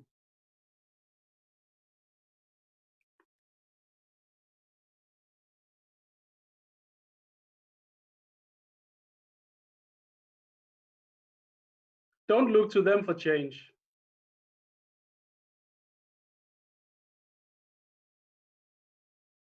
The working class is the only force that has the power to change society radically.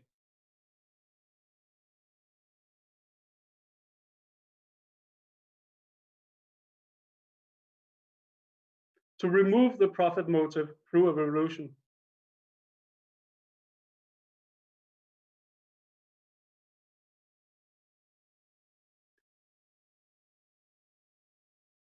But as with so many things in life, one thing is to say it, another thing is to do it.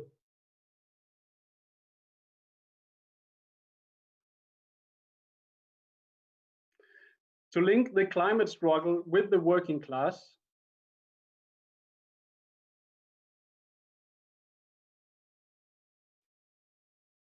I think that the demands have to be closely linked to the social questions.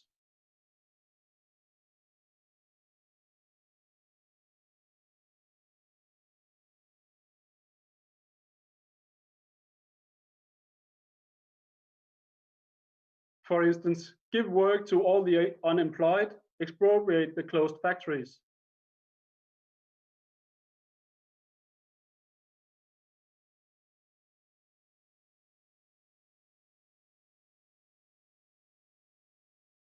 Open them and make them part of a radical green transition.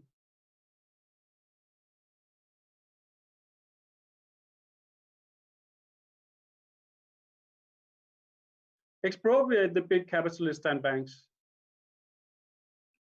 13 minutes. Those who are the culprits of the climate change, as Jack explained.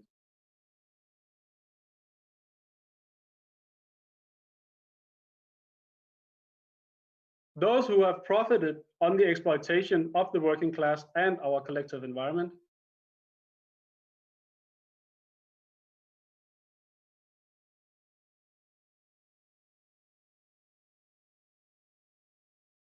and use these companies to make a real green transition with good wages and good working conditions under workers' control.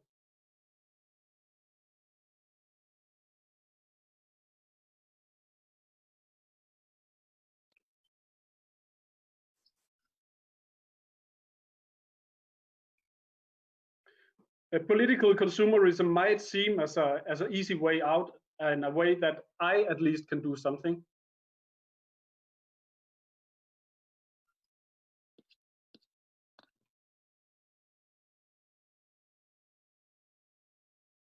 But it is a luxury few on this earth can afford.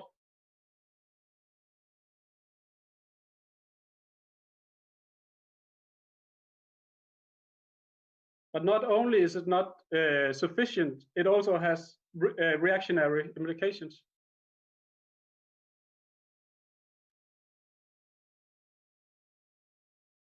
Because it pushes the workers and poor away from the climate struggle and into the arms of big business. Sorry.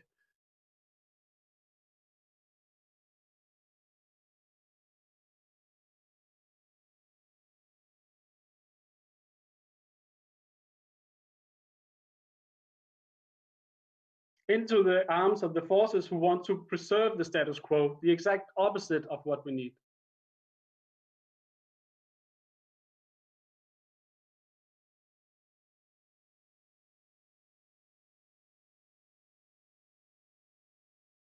So if we are serious about wanting to avoid catastrophic climate change,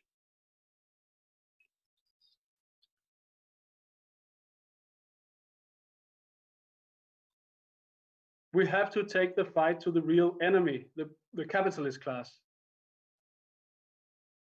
Sum up, please.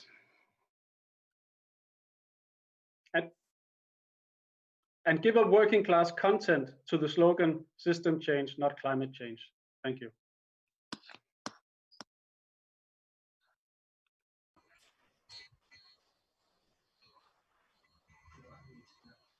Thank you, Jonas, for that intervention. Next on the list, we have Adam Booth from IMT in Britain.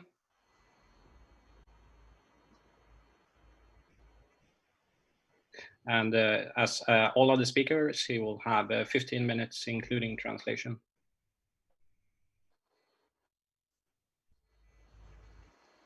He will be followed by Alessio Marcone from IMT in Italy.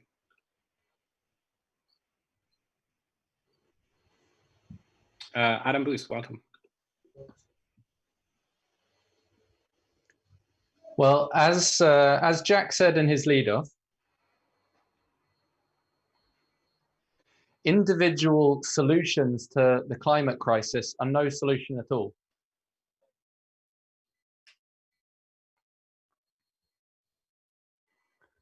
The pandemic has really shown the limits of the idea of degrowth under capitalism.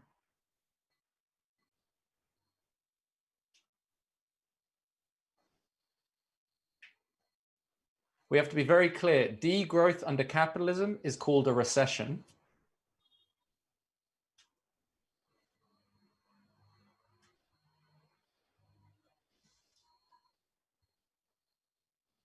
And it's the working class who will be asked to pay or forced to pay in the form of job cuts, unemployment, poverty.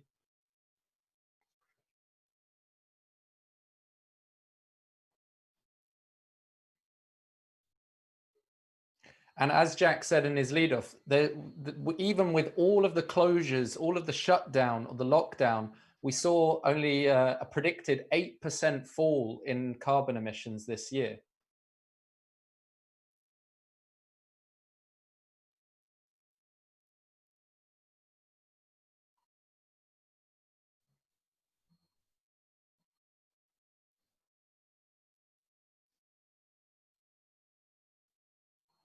And we'd need this every single year if we're going to reach the targets necessary to curb climate change.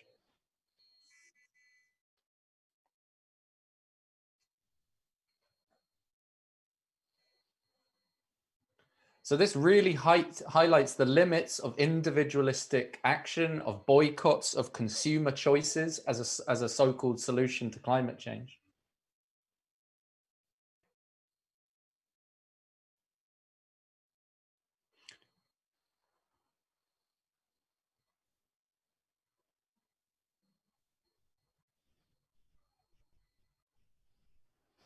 And I think ordinary people can see the limits of these ideas as well.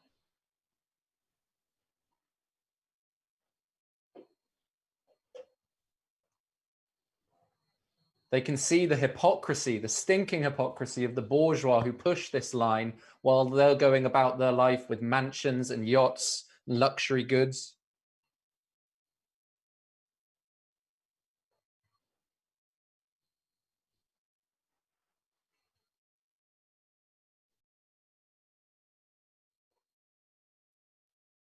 And it's very telling that the key demand on the youth climate strikes has been for system change, not for individualistic change.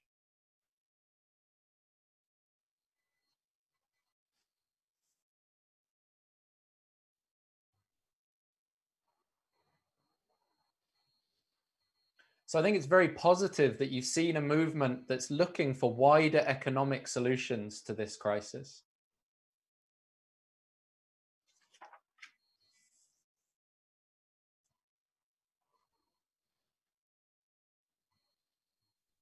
And this is where the demand for a Green New Deal comes in.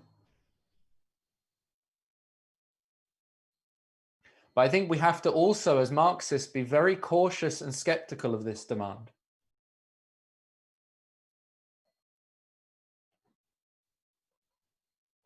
Because the idea of a Green New Deal, it's like an empty bottle.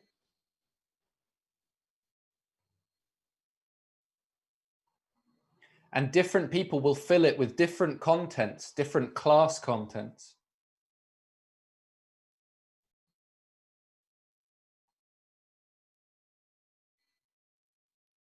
It's very similar, actually, to the demand to defund the police that you see come out of the Black Lives Matter movement.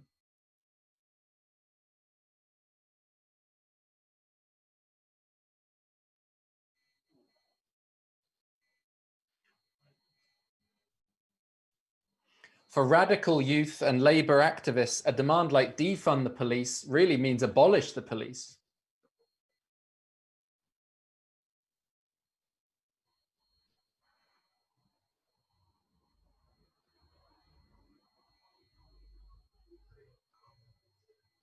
But the liberals will take this demand and use it to try and diffuse and divert the movement.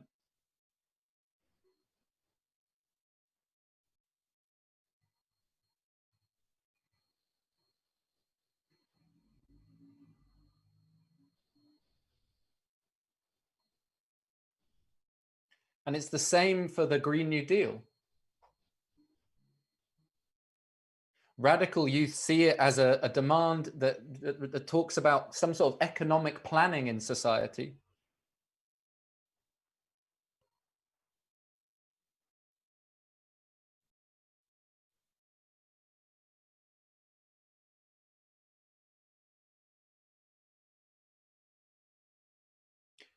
The idea of having some sort of control over industry and infrastructure.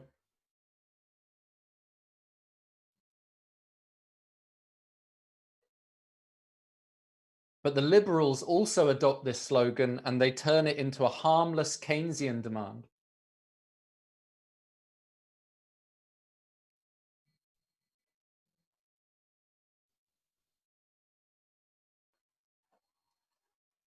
Just a bit more investment here into renewable energy or into insulation.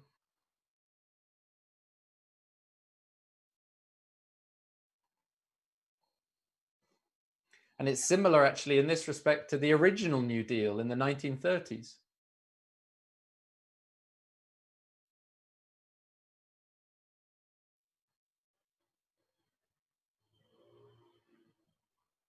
Keynes and also Franklin Roosevelt, neither of these people were socialists.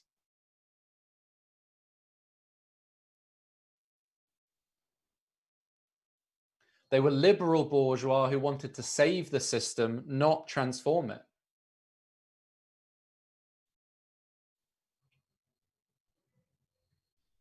And it's the same now. The Green New Deal is not about overthrowing the system change. It's about saving the system when it comes from the mouth of the liberals.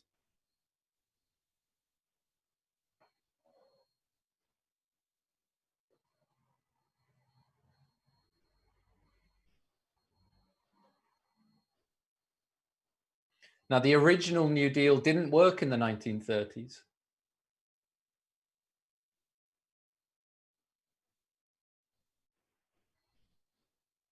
And a Green New Deal won't work now for the same reasons.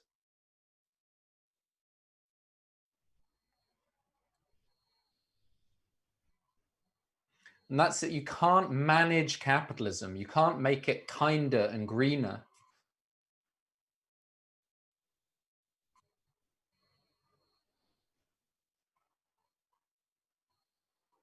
Capitalism is an inherently anarchic system driven by private ownership and production for profit.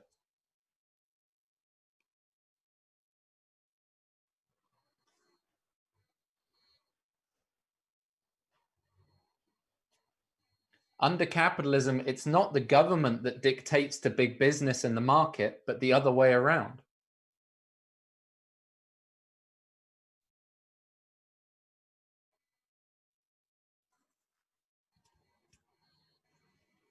What we need is not this kind of vague idea of a Green New Deal, but we need socialist planning.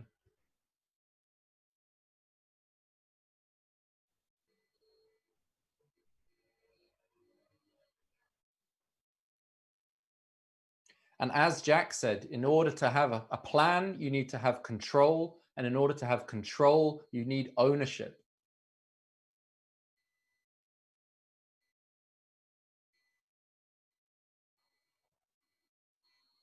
Now, today, it's the left reformists who've really bought into Keynesianism and into the Green New Deal as a key demand.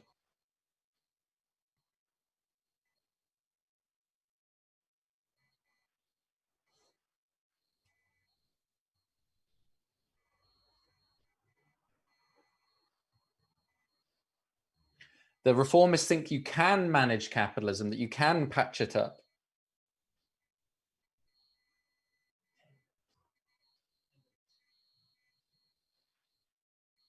They think that the crisis, both the economic crisis and the environmental crises, are just ideological.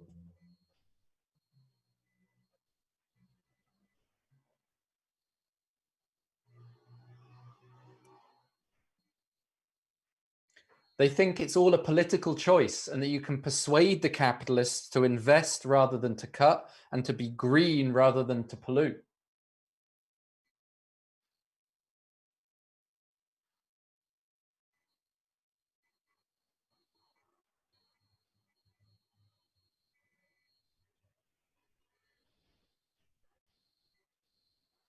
They don't understand that the system is driven by material class interests, not by subjective individual will.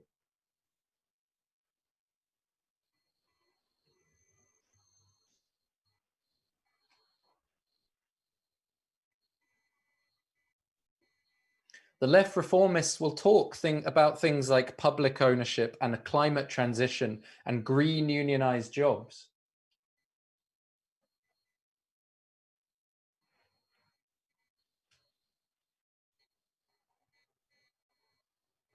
But in reality, they see all of this as being possible without system change.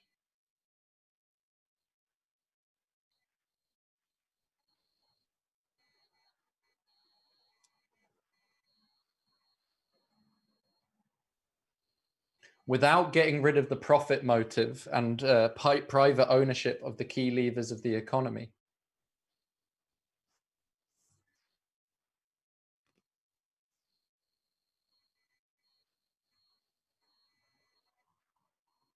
And without abolishing the laws and dynamics of the capitalist system.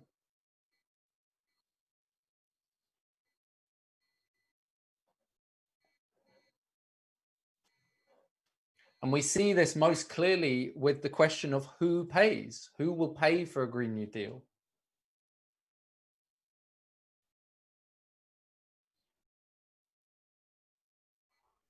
They say just tax the rich or borrow and spend.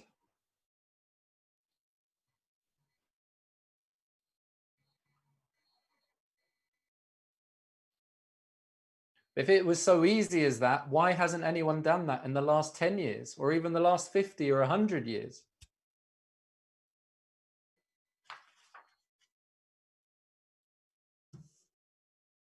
clearly the perspective ahead of us is not one for a boom where these kind of reforms will be offered by the capitalist class.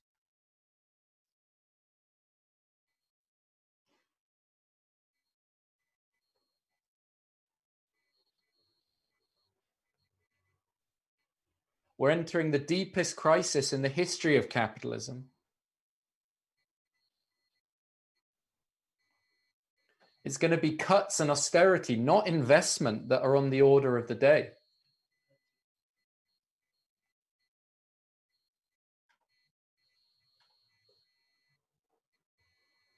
And in this period, the capitalists will be looking to put the full burden onto the shoulders of the working class.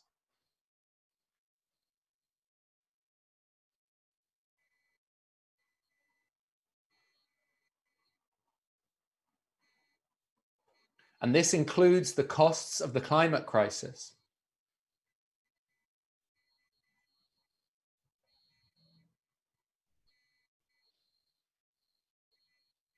So the only solution is for a democratically and rationally planned economy along socialist lines.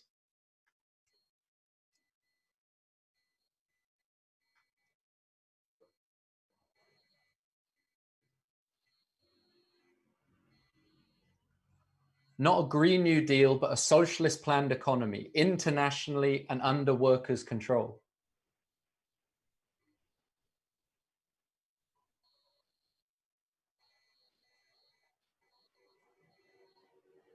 This isn't going to come from pleading with the capitalists.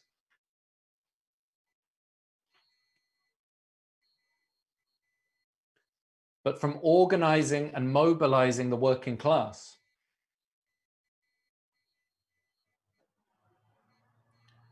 It means linking the labor movement with the climate movement.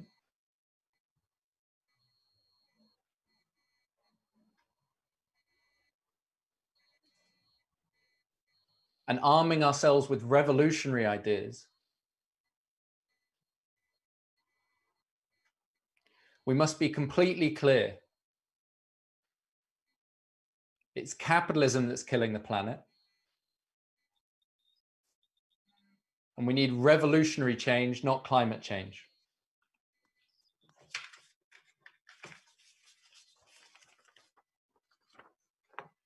Thank you. Thank you for that intervention, Adam. The next speaker will be Alessio Marconi from IMT in Italy.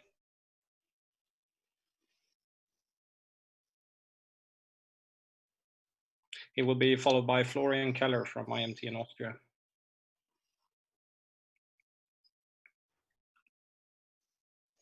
Welcome, Alessio.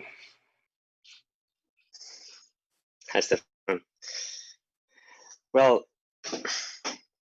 I think we all agree that the movement against climate change has been a wonderful mass awakening of the youth.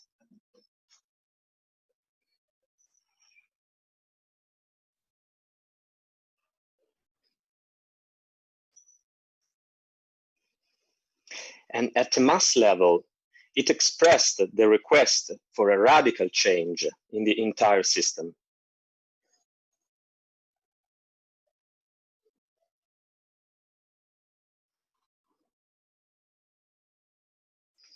A potentially revolutionary request.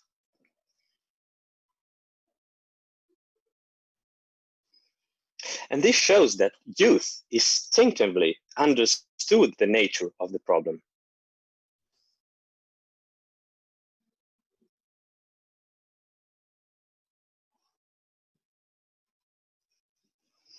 It was the leadership of the movement, and especially of Fridays for Future, at least here in Italy, who didn't.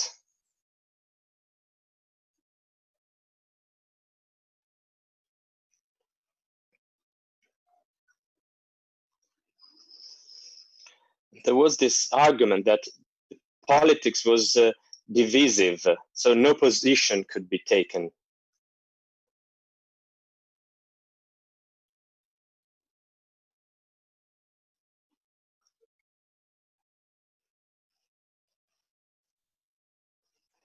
And this was explicitly stated in the International Declaration at the end of the assembly in Lausanne.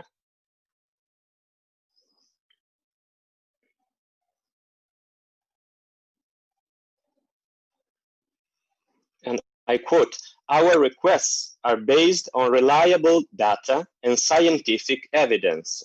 That is true.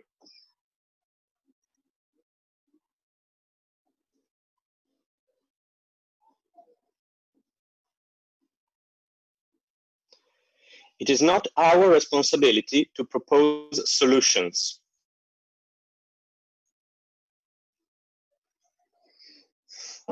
But of course, in this way, without taking a position, the only positions remained those of the liberals and the Greens.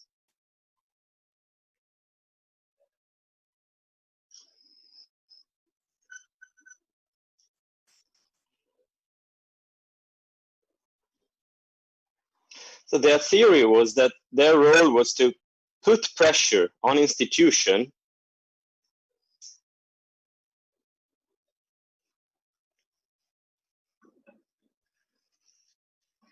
and to support those who supported ecological measures of any kind.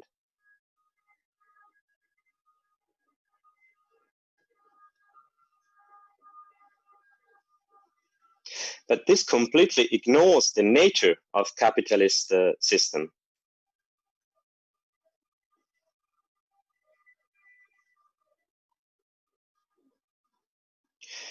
Which, as Adam was explaining, is not driven by the debate of ideas or even less public welfare, but just by the research for private profit.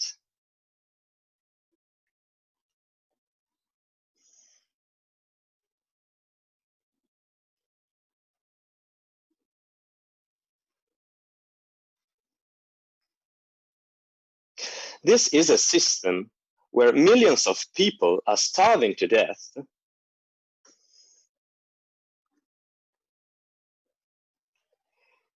and where in the last month, April and May, we saw millions of cattle, pigs, chicken killed and burned because they had no market.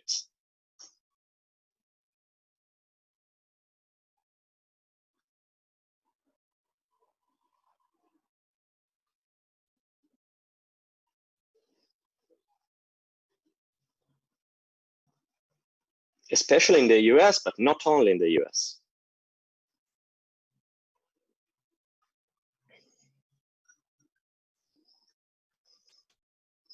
In such a system, the whole debate on ecological measures under capitalism is a debate on the use of public resources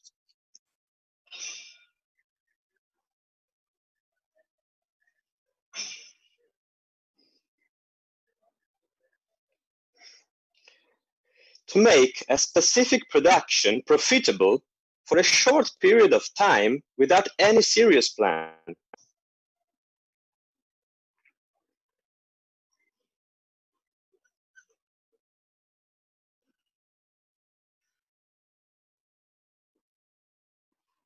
We see, for example, big energy companies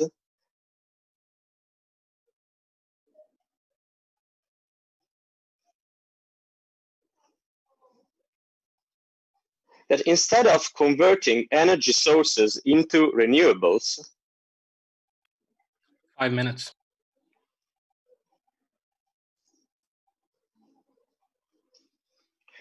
propose to store carbon dioxide underground.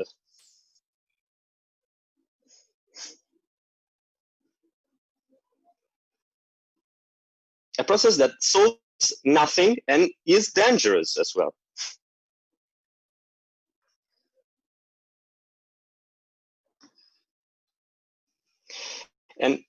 But the process to make profit twice.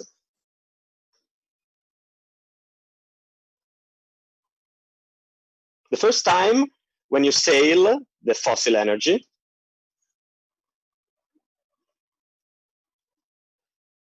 And the second one, taking public resources for storage.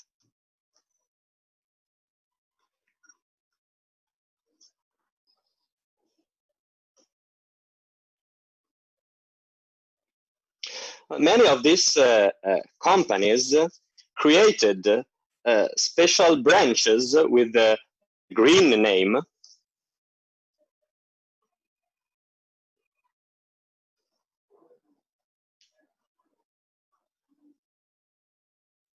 to ask for green financing by the public.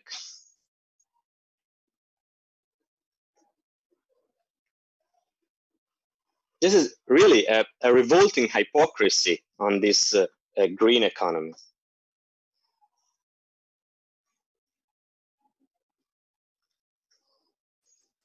And yes, everybody was talking about renewable energy.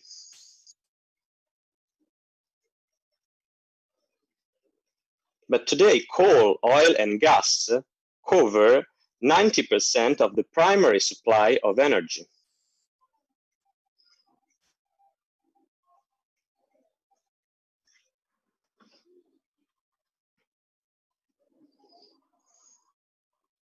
And the prediction was that they will still have 80% of the share in 2040.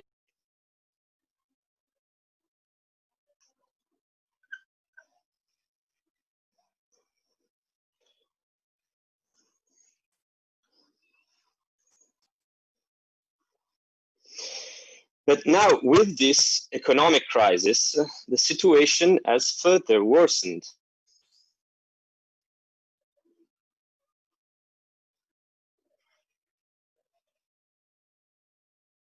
Because in addition of what Jack was saying in his lead-off,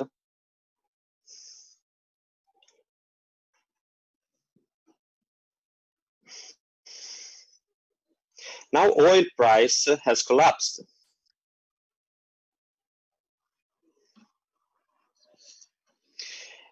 And this put out of business many renewable energies.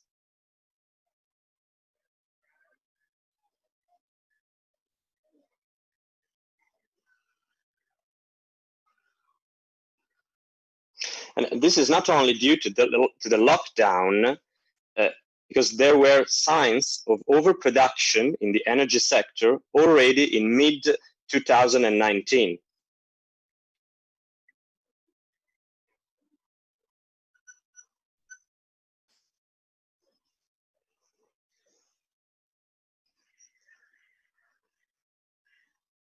And more generally, in this situation of overproduction,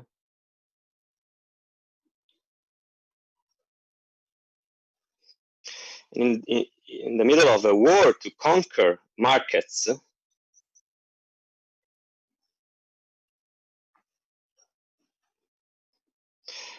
environment is the least of capitalist concerns.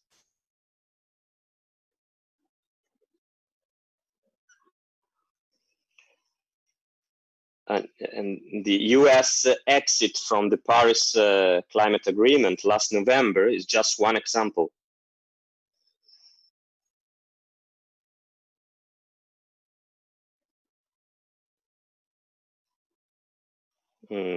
Saudi Arabia postponed its Vision 2013 project. That was a partial investment towards renewables. 10 minutes.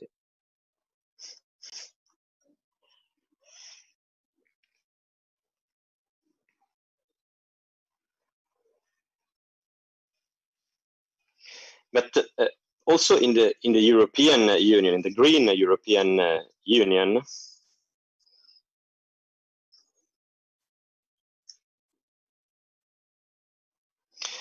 in the negotiation to guarantee the recovery fund,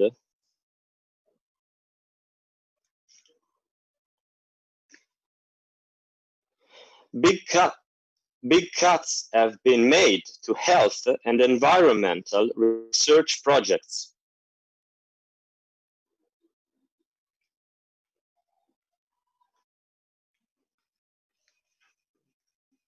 like Horizon Europe and EU Life.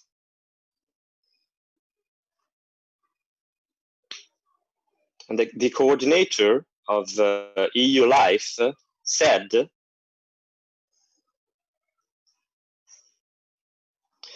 that these budget cuts represent an unprecedented slashing of European research and innovation.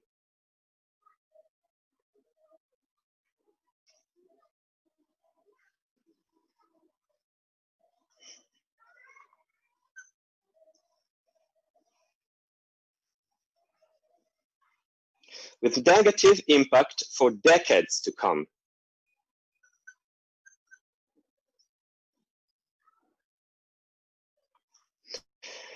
So to conclude, an epochal change is underway, both in the objective situation and in mass consciousness.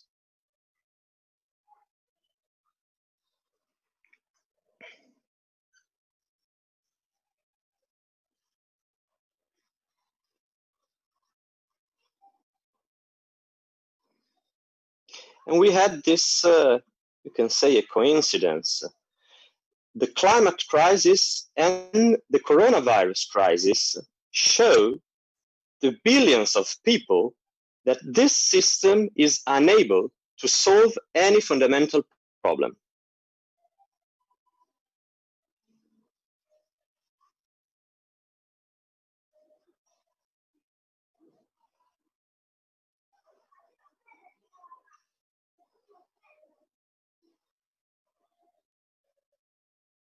Despite the scientific resources that there would be and could be rapidly developed.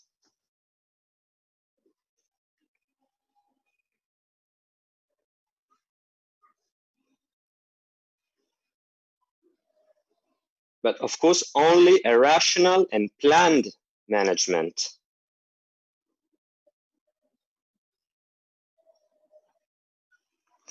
And if with the climate movement, we have seen the youth entering into the field.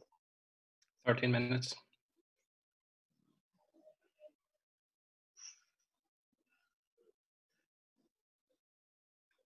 With the coronavirus crisis, we have seen also the workers' strikes.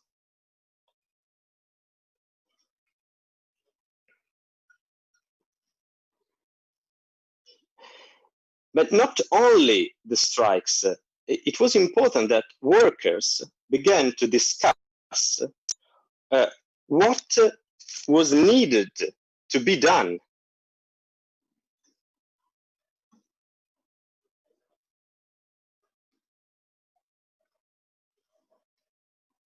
Since the bosses didn't.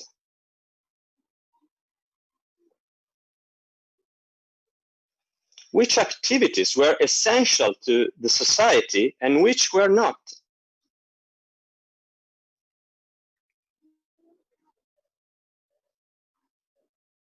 And discussing about the closure of non-essential activities, but also in some cases for the reconversion of factories.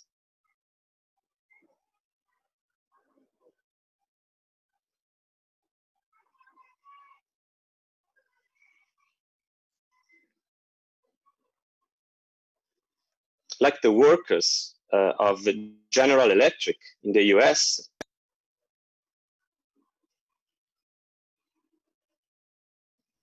Who asked to produce ventilators to face the health crisis.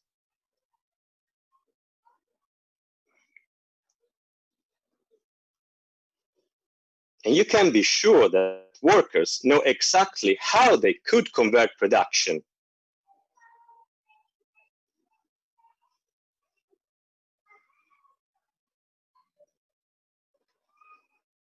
To make it safe, both for health and for the environment.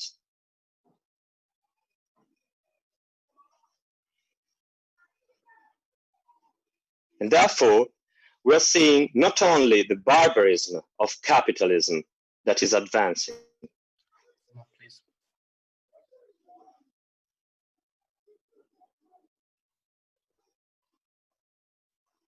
but also what is the only power in society that can solve this crisis.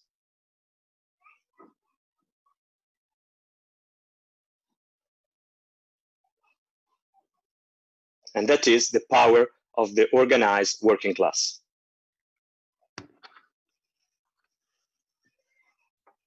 Thank you.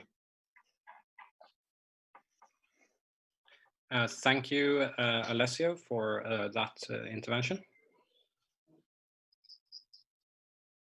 The next speaker is Florian Keller from Austria, and then Jack will sum up the discussion.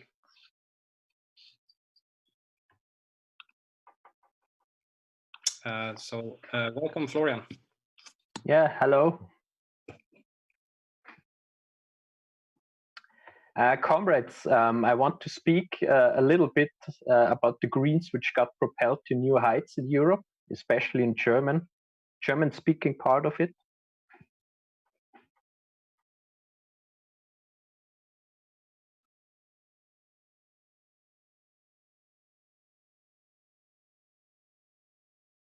And not in the last place by youth voting for them as a party which speaks out consistently against climate change in the last decades.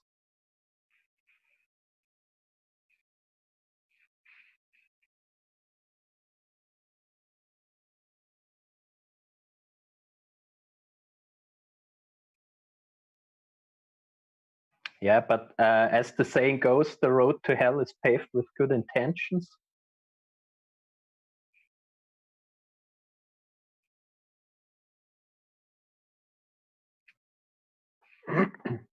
So I want to explain what the Greens really represent in politics and bourgeois politics.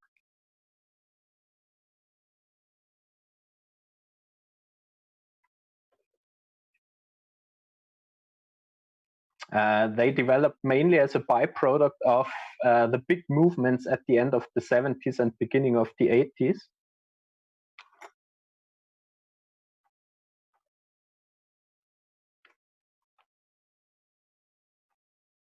Movements against environmental destruction, of course, but also against nuclear power, armament, and the women's oppression.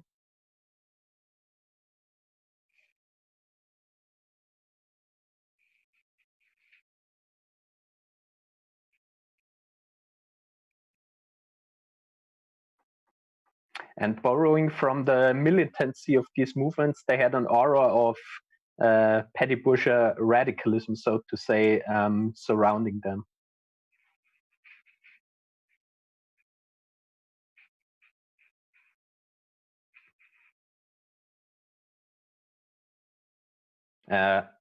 Yes, which led to many leftists and even so-called communists to join them.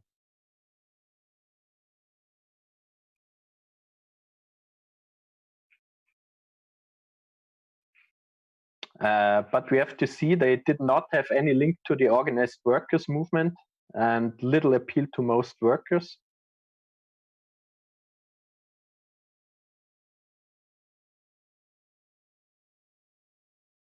And so there was only one way forward to this for these parties, and this is a slow integration as a normal bourgeois party in the political system.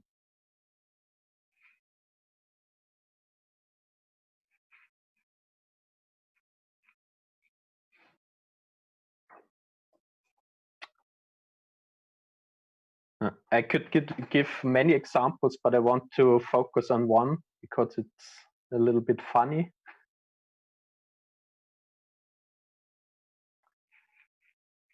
In Germany, there's the region of Baden-Württemberg, which is the southwestern region of Germany with 11 million inhabitants.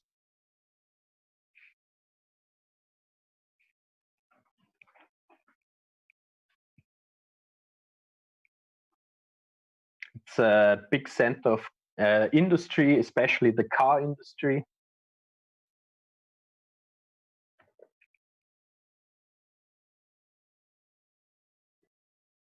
For example, there's the headquarters of Daimler, which is the company that produces Mercedes cars.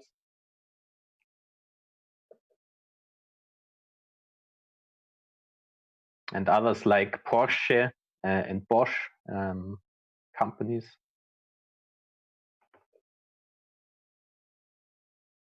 And since 2011, when the Fukushima accident happened, it has a green prime minister.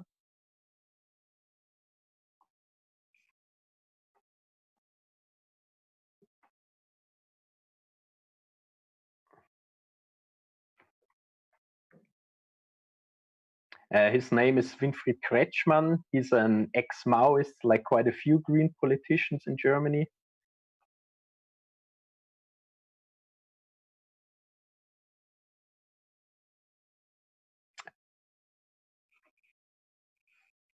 And we have to say he gets along very well with the big car manufacturers in this region.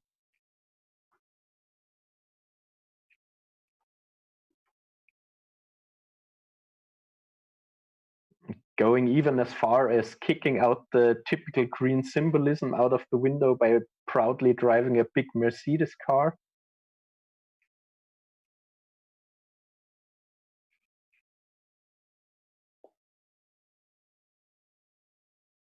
And bragging with that. And when the emission scandals Jack spoke about broke out,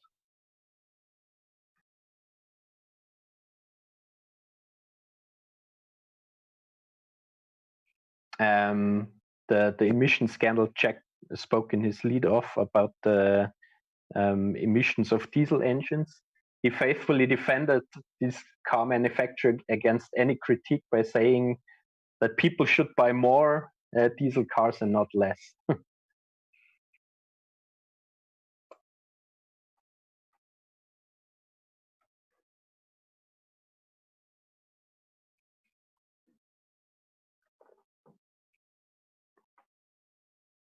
So in reality, you see what, that's only one example, but you can see what stays from the green program if they go into power. 6 minutes.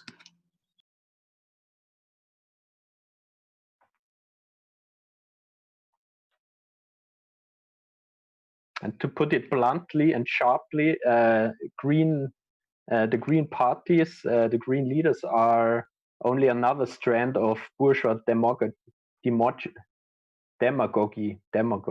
Sorry, my English is too bad.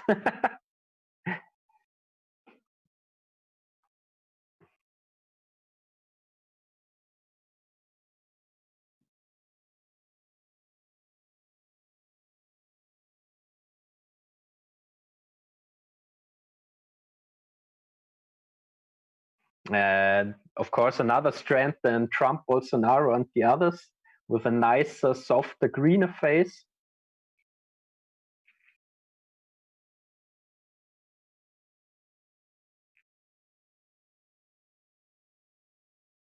But they still do not have and lie offensively that they have no solutions to the problems which they are voted in to solve.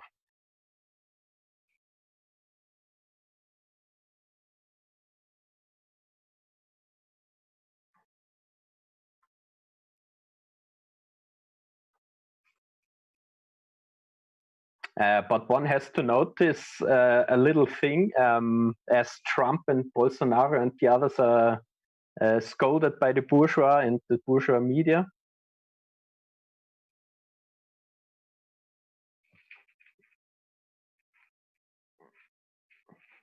Which the Greens also were for a long time, for being utopians and not looking after the economy and things like that.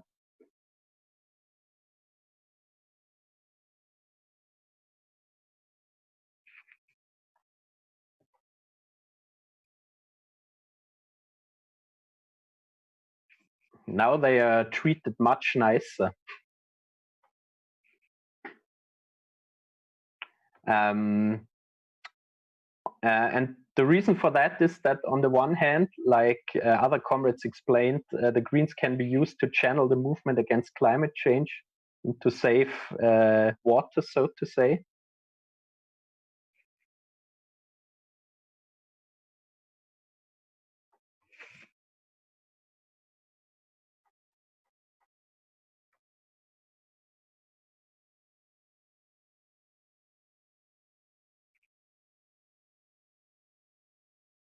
but there is more to it. Especially in German, you have to put it very bluntly. That German imperialism at the moment is trying to weaponize the issue of climate change in the struggle between the imperialist powers.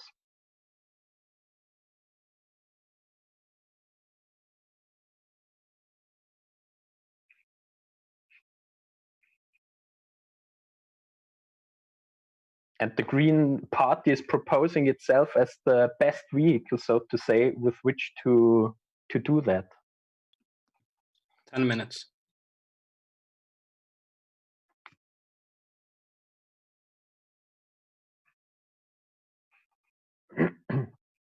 As many comrades in the discussions in the last 2 days have explained already, the crisis of capitalism leads to a rising of protectionist tendencies all over the world.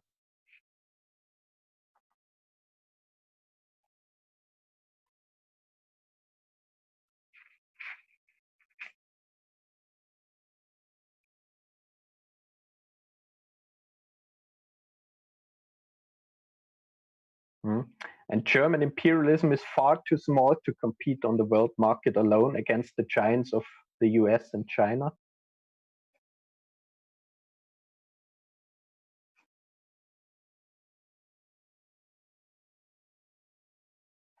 So if they do not want to sink in the current crisis, Germany has to unite the diverging European Union to the inside, bringing especially Italy and Spain into line.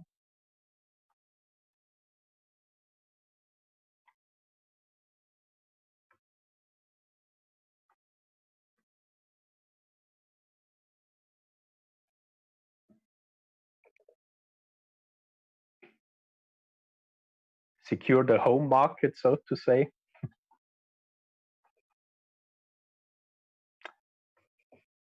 But also build a united economic bloc to the outside, which can fight in these trade wars all over the world with protectionist measures of its own.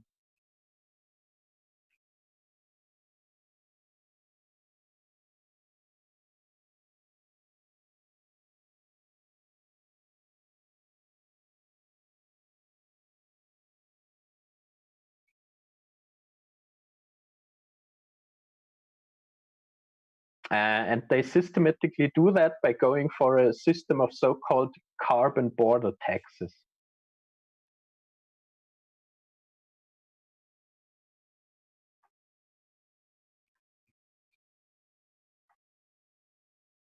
I cannot go into it for the lack of time, but in effect, these carbon border taxes are nothing more than tariffs for all the goods coming from outside of Europe.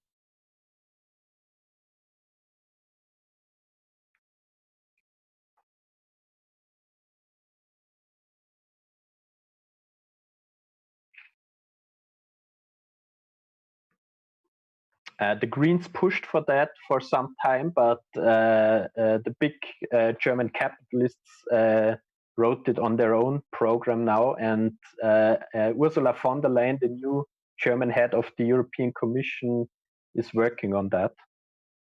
13 minutes.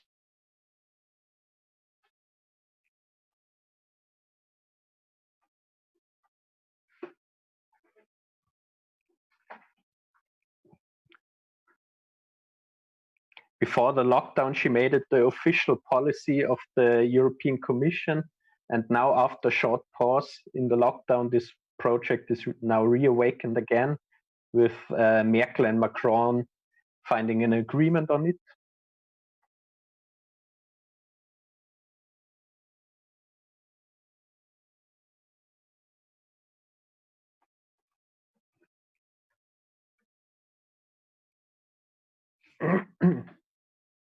And we as Marxists have to expose these measures very sharply as what they are.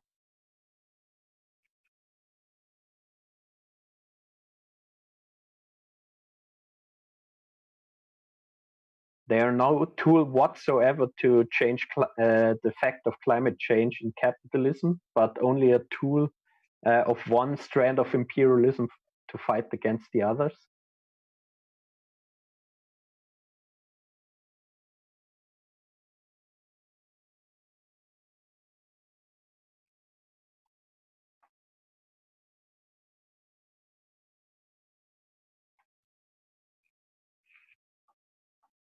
Even the Handelsblatt, one of the leading newspapers in Germany for the big capitalists, was forced to say, and I quote,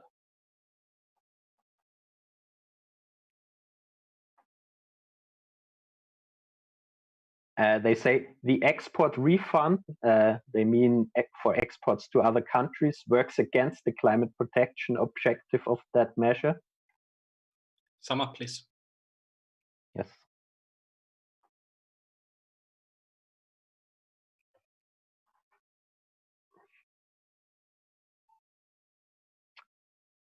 However, the scrapping of the refund would mean a considerable competitive disadvantage for European companies.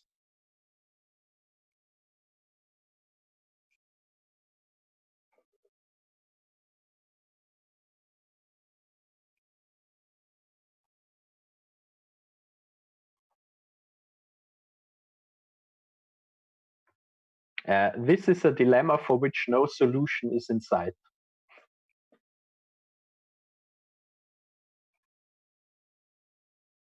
Well, we can agree with them, and it shows what the bourgeois has to offer if that's the biggest thing that they are pushing for in Europe.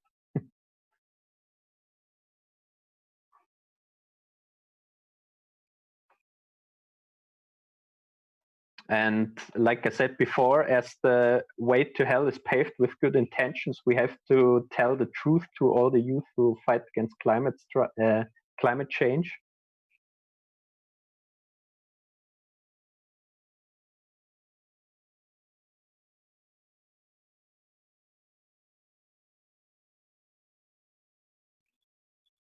That, like Comrade said before, there's only one solution, and this is the socialist planned economy.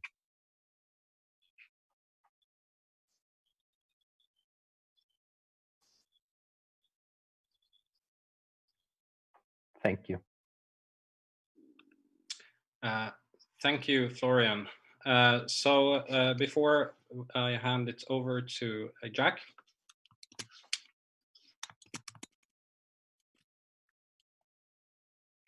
I would like to thank everyone who participated and contributed to this very interesting discussion.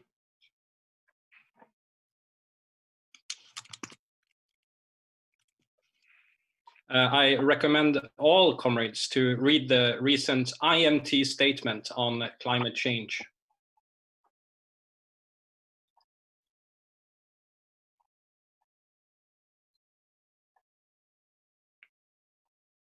You can find it on Marxist.com by searching.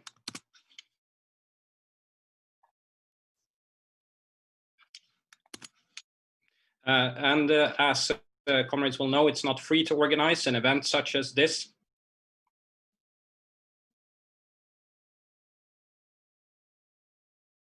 We had a fantastic collection yesterday.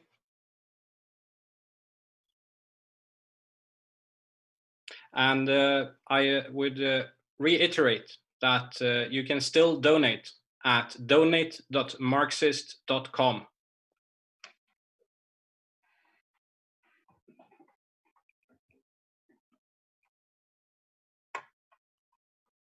And materially support the building of the international Marxist tendency.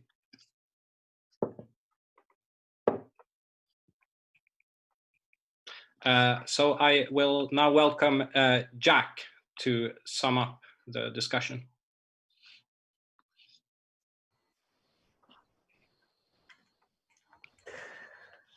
Yes, thanks, comrades. I think it's been a really, really excellent discussion.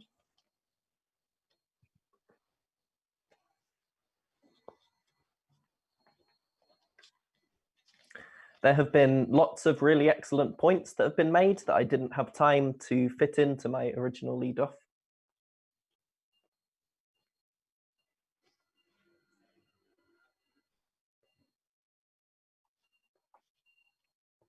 and I will try and touch on some of them now.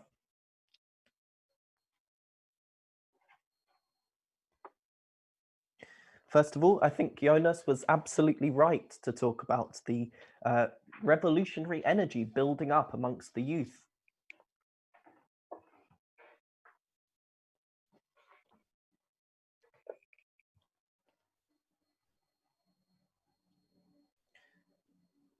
You can see this both with how radical the climate change, the climate strikes have been, but also in terms of how radical the Black Lives Matter demonstrations have been.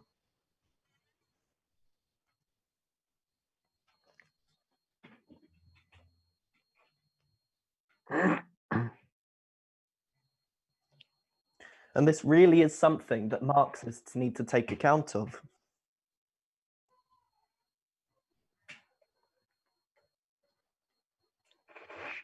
A few of the comrades talked about the attempt to co-opt or divert the green movement.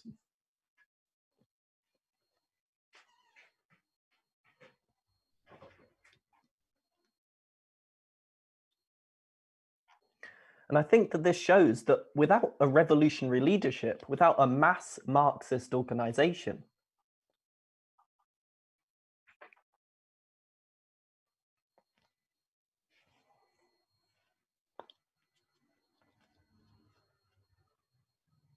these movements can be co-opted.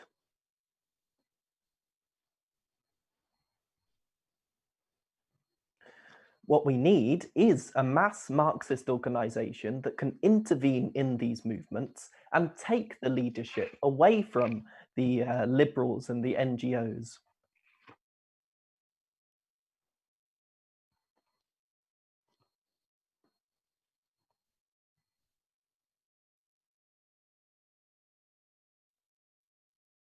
And I think the comrades explained very well how these groups are our enemies. They are the enemies of socialism, and so they are the enemies of a green transition.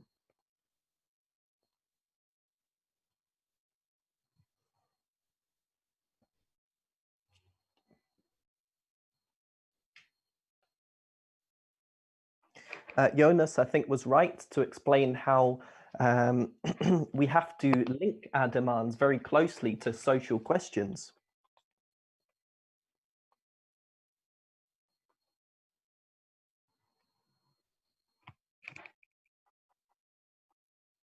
And that can be a very good way to combat the conservatism that we have seen amongst many of the trade union leaderships.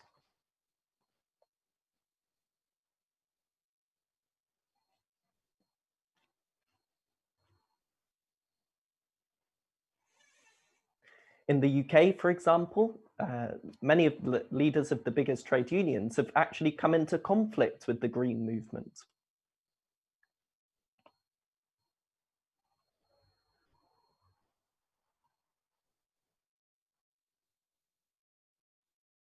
Talking about opposing job losses and things like this.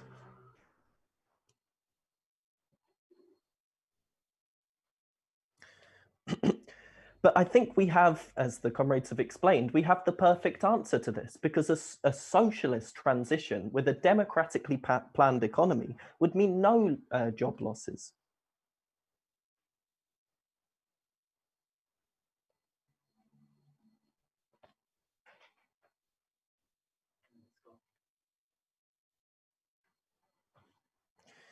But of course, that outlook is beyond that of some trade union leaders.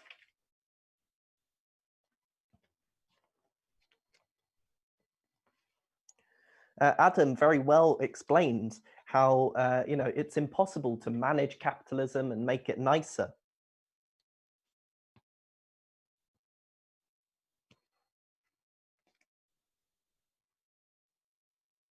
You wonder how anyone who has seen the experience of Greece over the recent years can still think that we can manage capitalism or convince capitalists.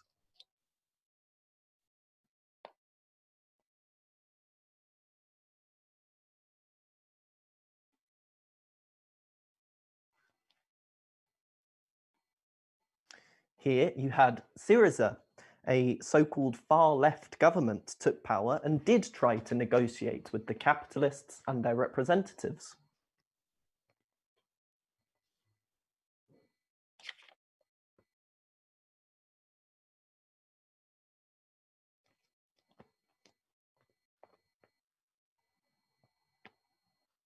But this was just another demonstration as to the fact that if you are not prepared to break with capitalism, then ultimately it is big business that decides.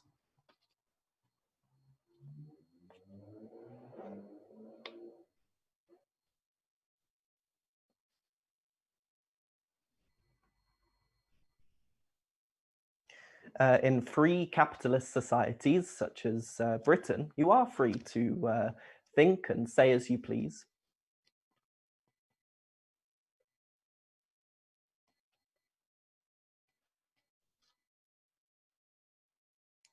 But that's only so long as big business decides.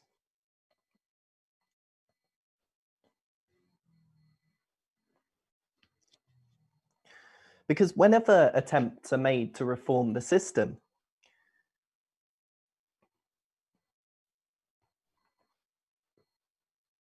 what you see are strikes of capital and capital flight.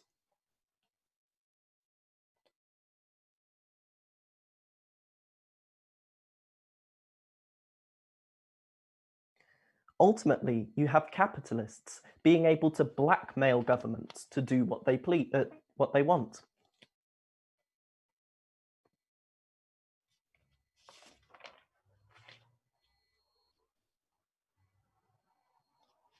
Alessio as well, I think, was right to point out that it's only a democratically planned economy that is capable of solving the climate question.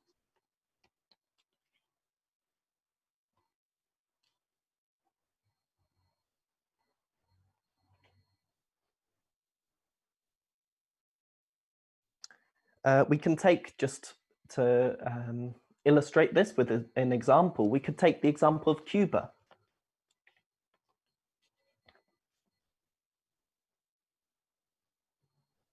Now, of course, it's not a democracy, but it is still a planned economy.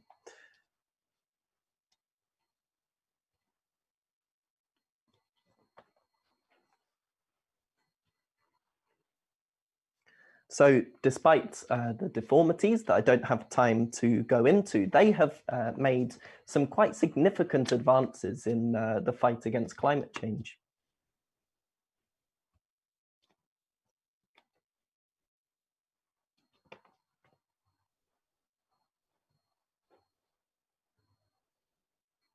And so they were the first country to meet the UN's targets for sustainability.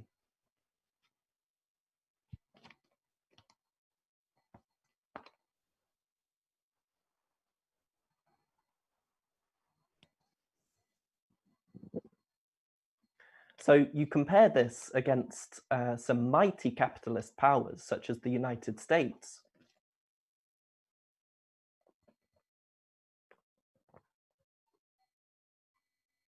And Cuba has been able to make advances far in advance of the US.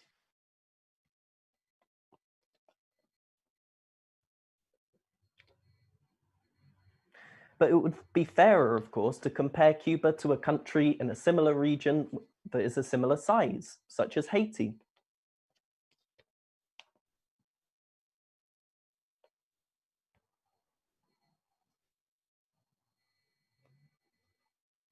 And so I think what has been achieved in Cuba, if you were able to carry that out democratically in a far more developed, larger economy, you could have huge advances.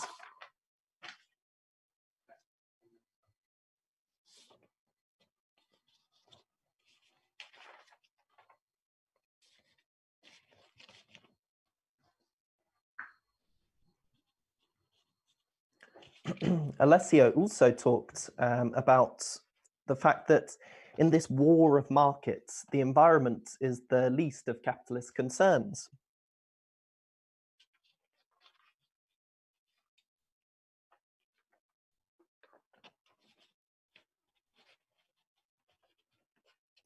And I think you do hear sometimes figures attempt to try and convince capitalists and their representatives about climate change.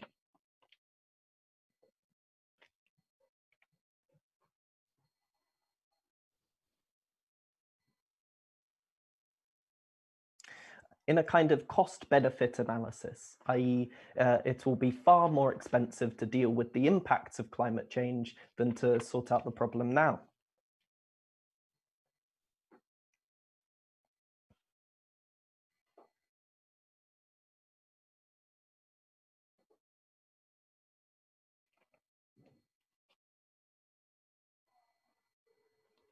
But there was one professor who actually quit the IPCC. He said that they were being too alarmist.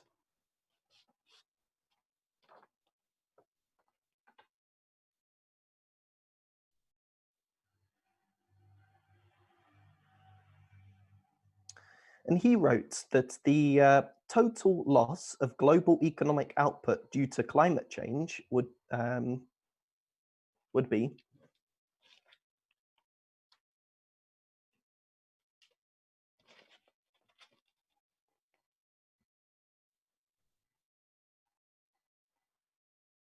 an annual drop in GDP of between 0.2 and 2%.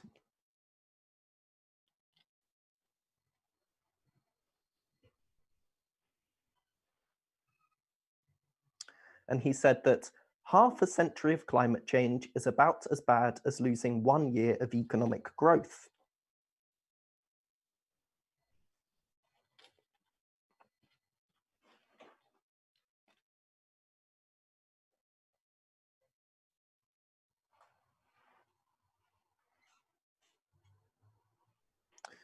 And he compared this. He said that since the start of the crisis of 2008, the income of the average Greek person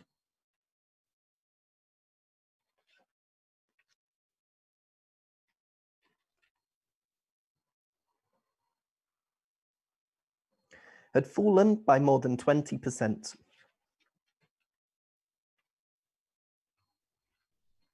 And so he concluded, and he said, climate change is not then the biggest problem facing mankind.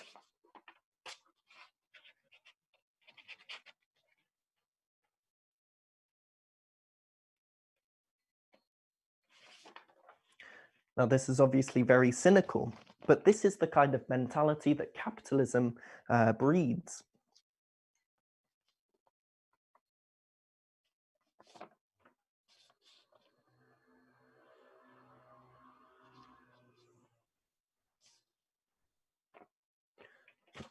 I think Florian very well explained the role of the Green parties.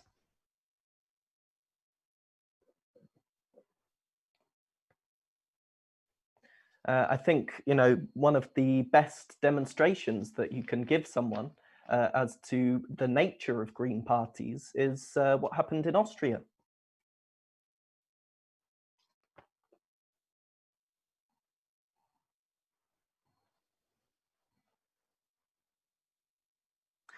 Where they joined in a coalition with the anti-immigrant right wing.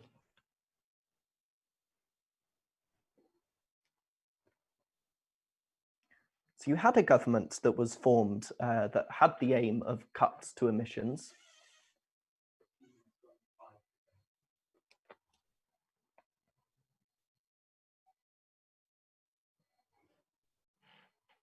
Alongside cuts to immigration.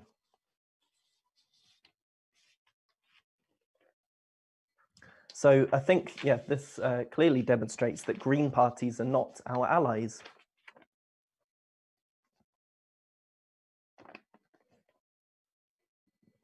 Now I'm being told to sum up.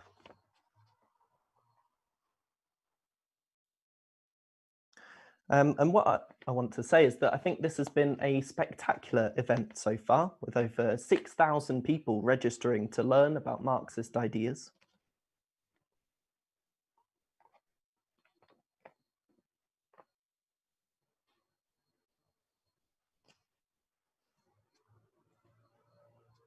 And I would say that if you've agreed with the ideas that have been said today, yesterday, or in the coming days,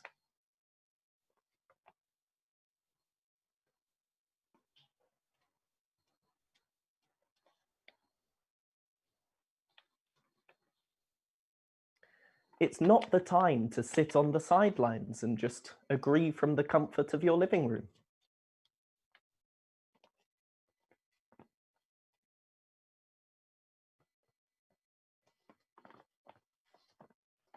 Rosa Luxemburg once said that there are two alternatives facing humanity.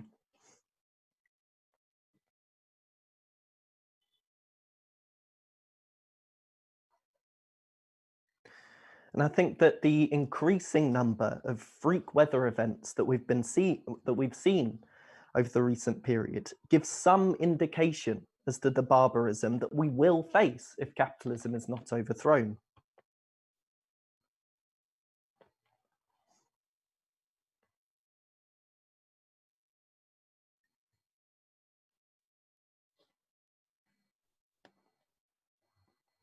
So if you want to avoid that barbarism and ensure a socialist society instead,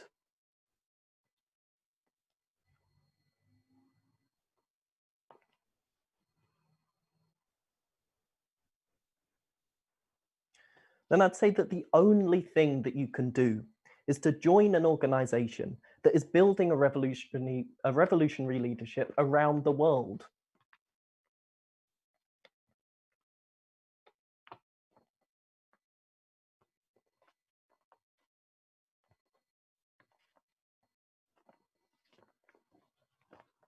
And that is the international Marxist tendency.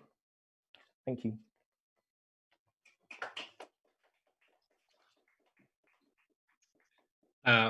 Thank you so much, Jack, and thank you to everyone again who has contributed and participated in this discussion.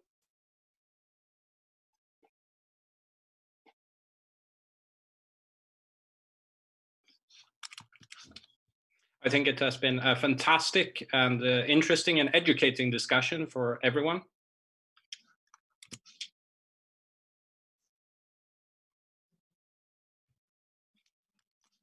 And as Jack said, I think that the key thing now, if you are not yet a member of the IMT,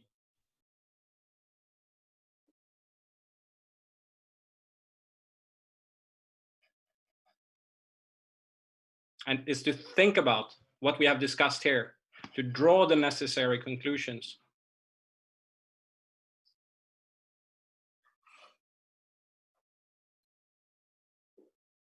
What could be more important? So go to Marxist.com and sign up to join.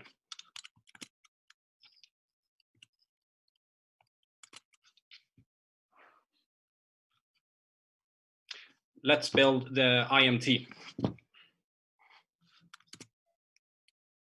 Tomorrow we will start with 3 sessions on Marxist economics, on spontaneity, and on historical materialism.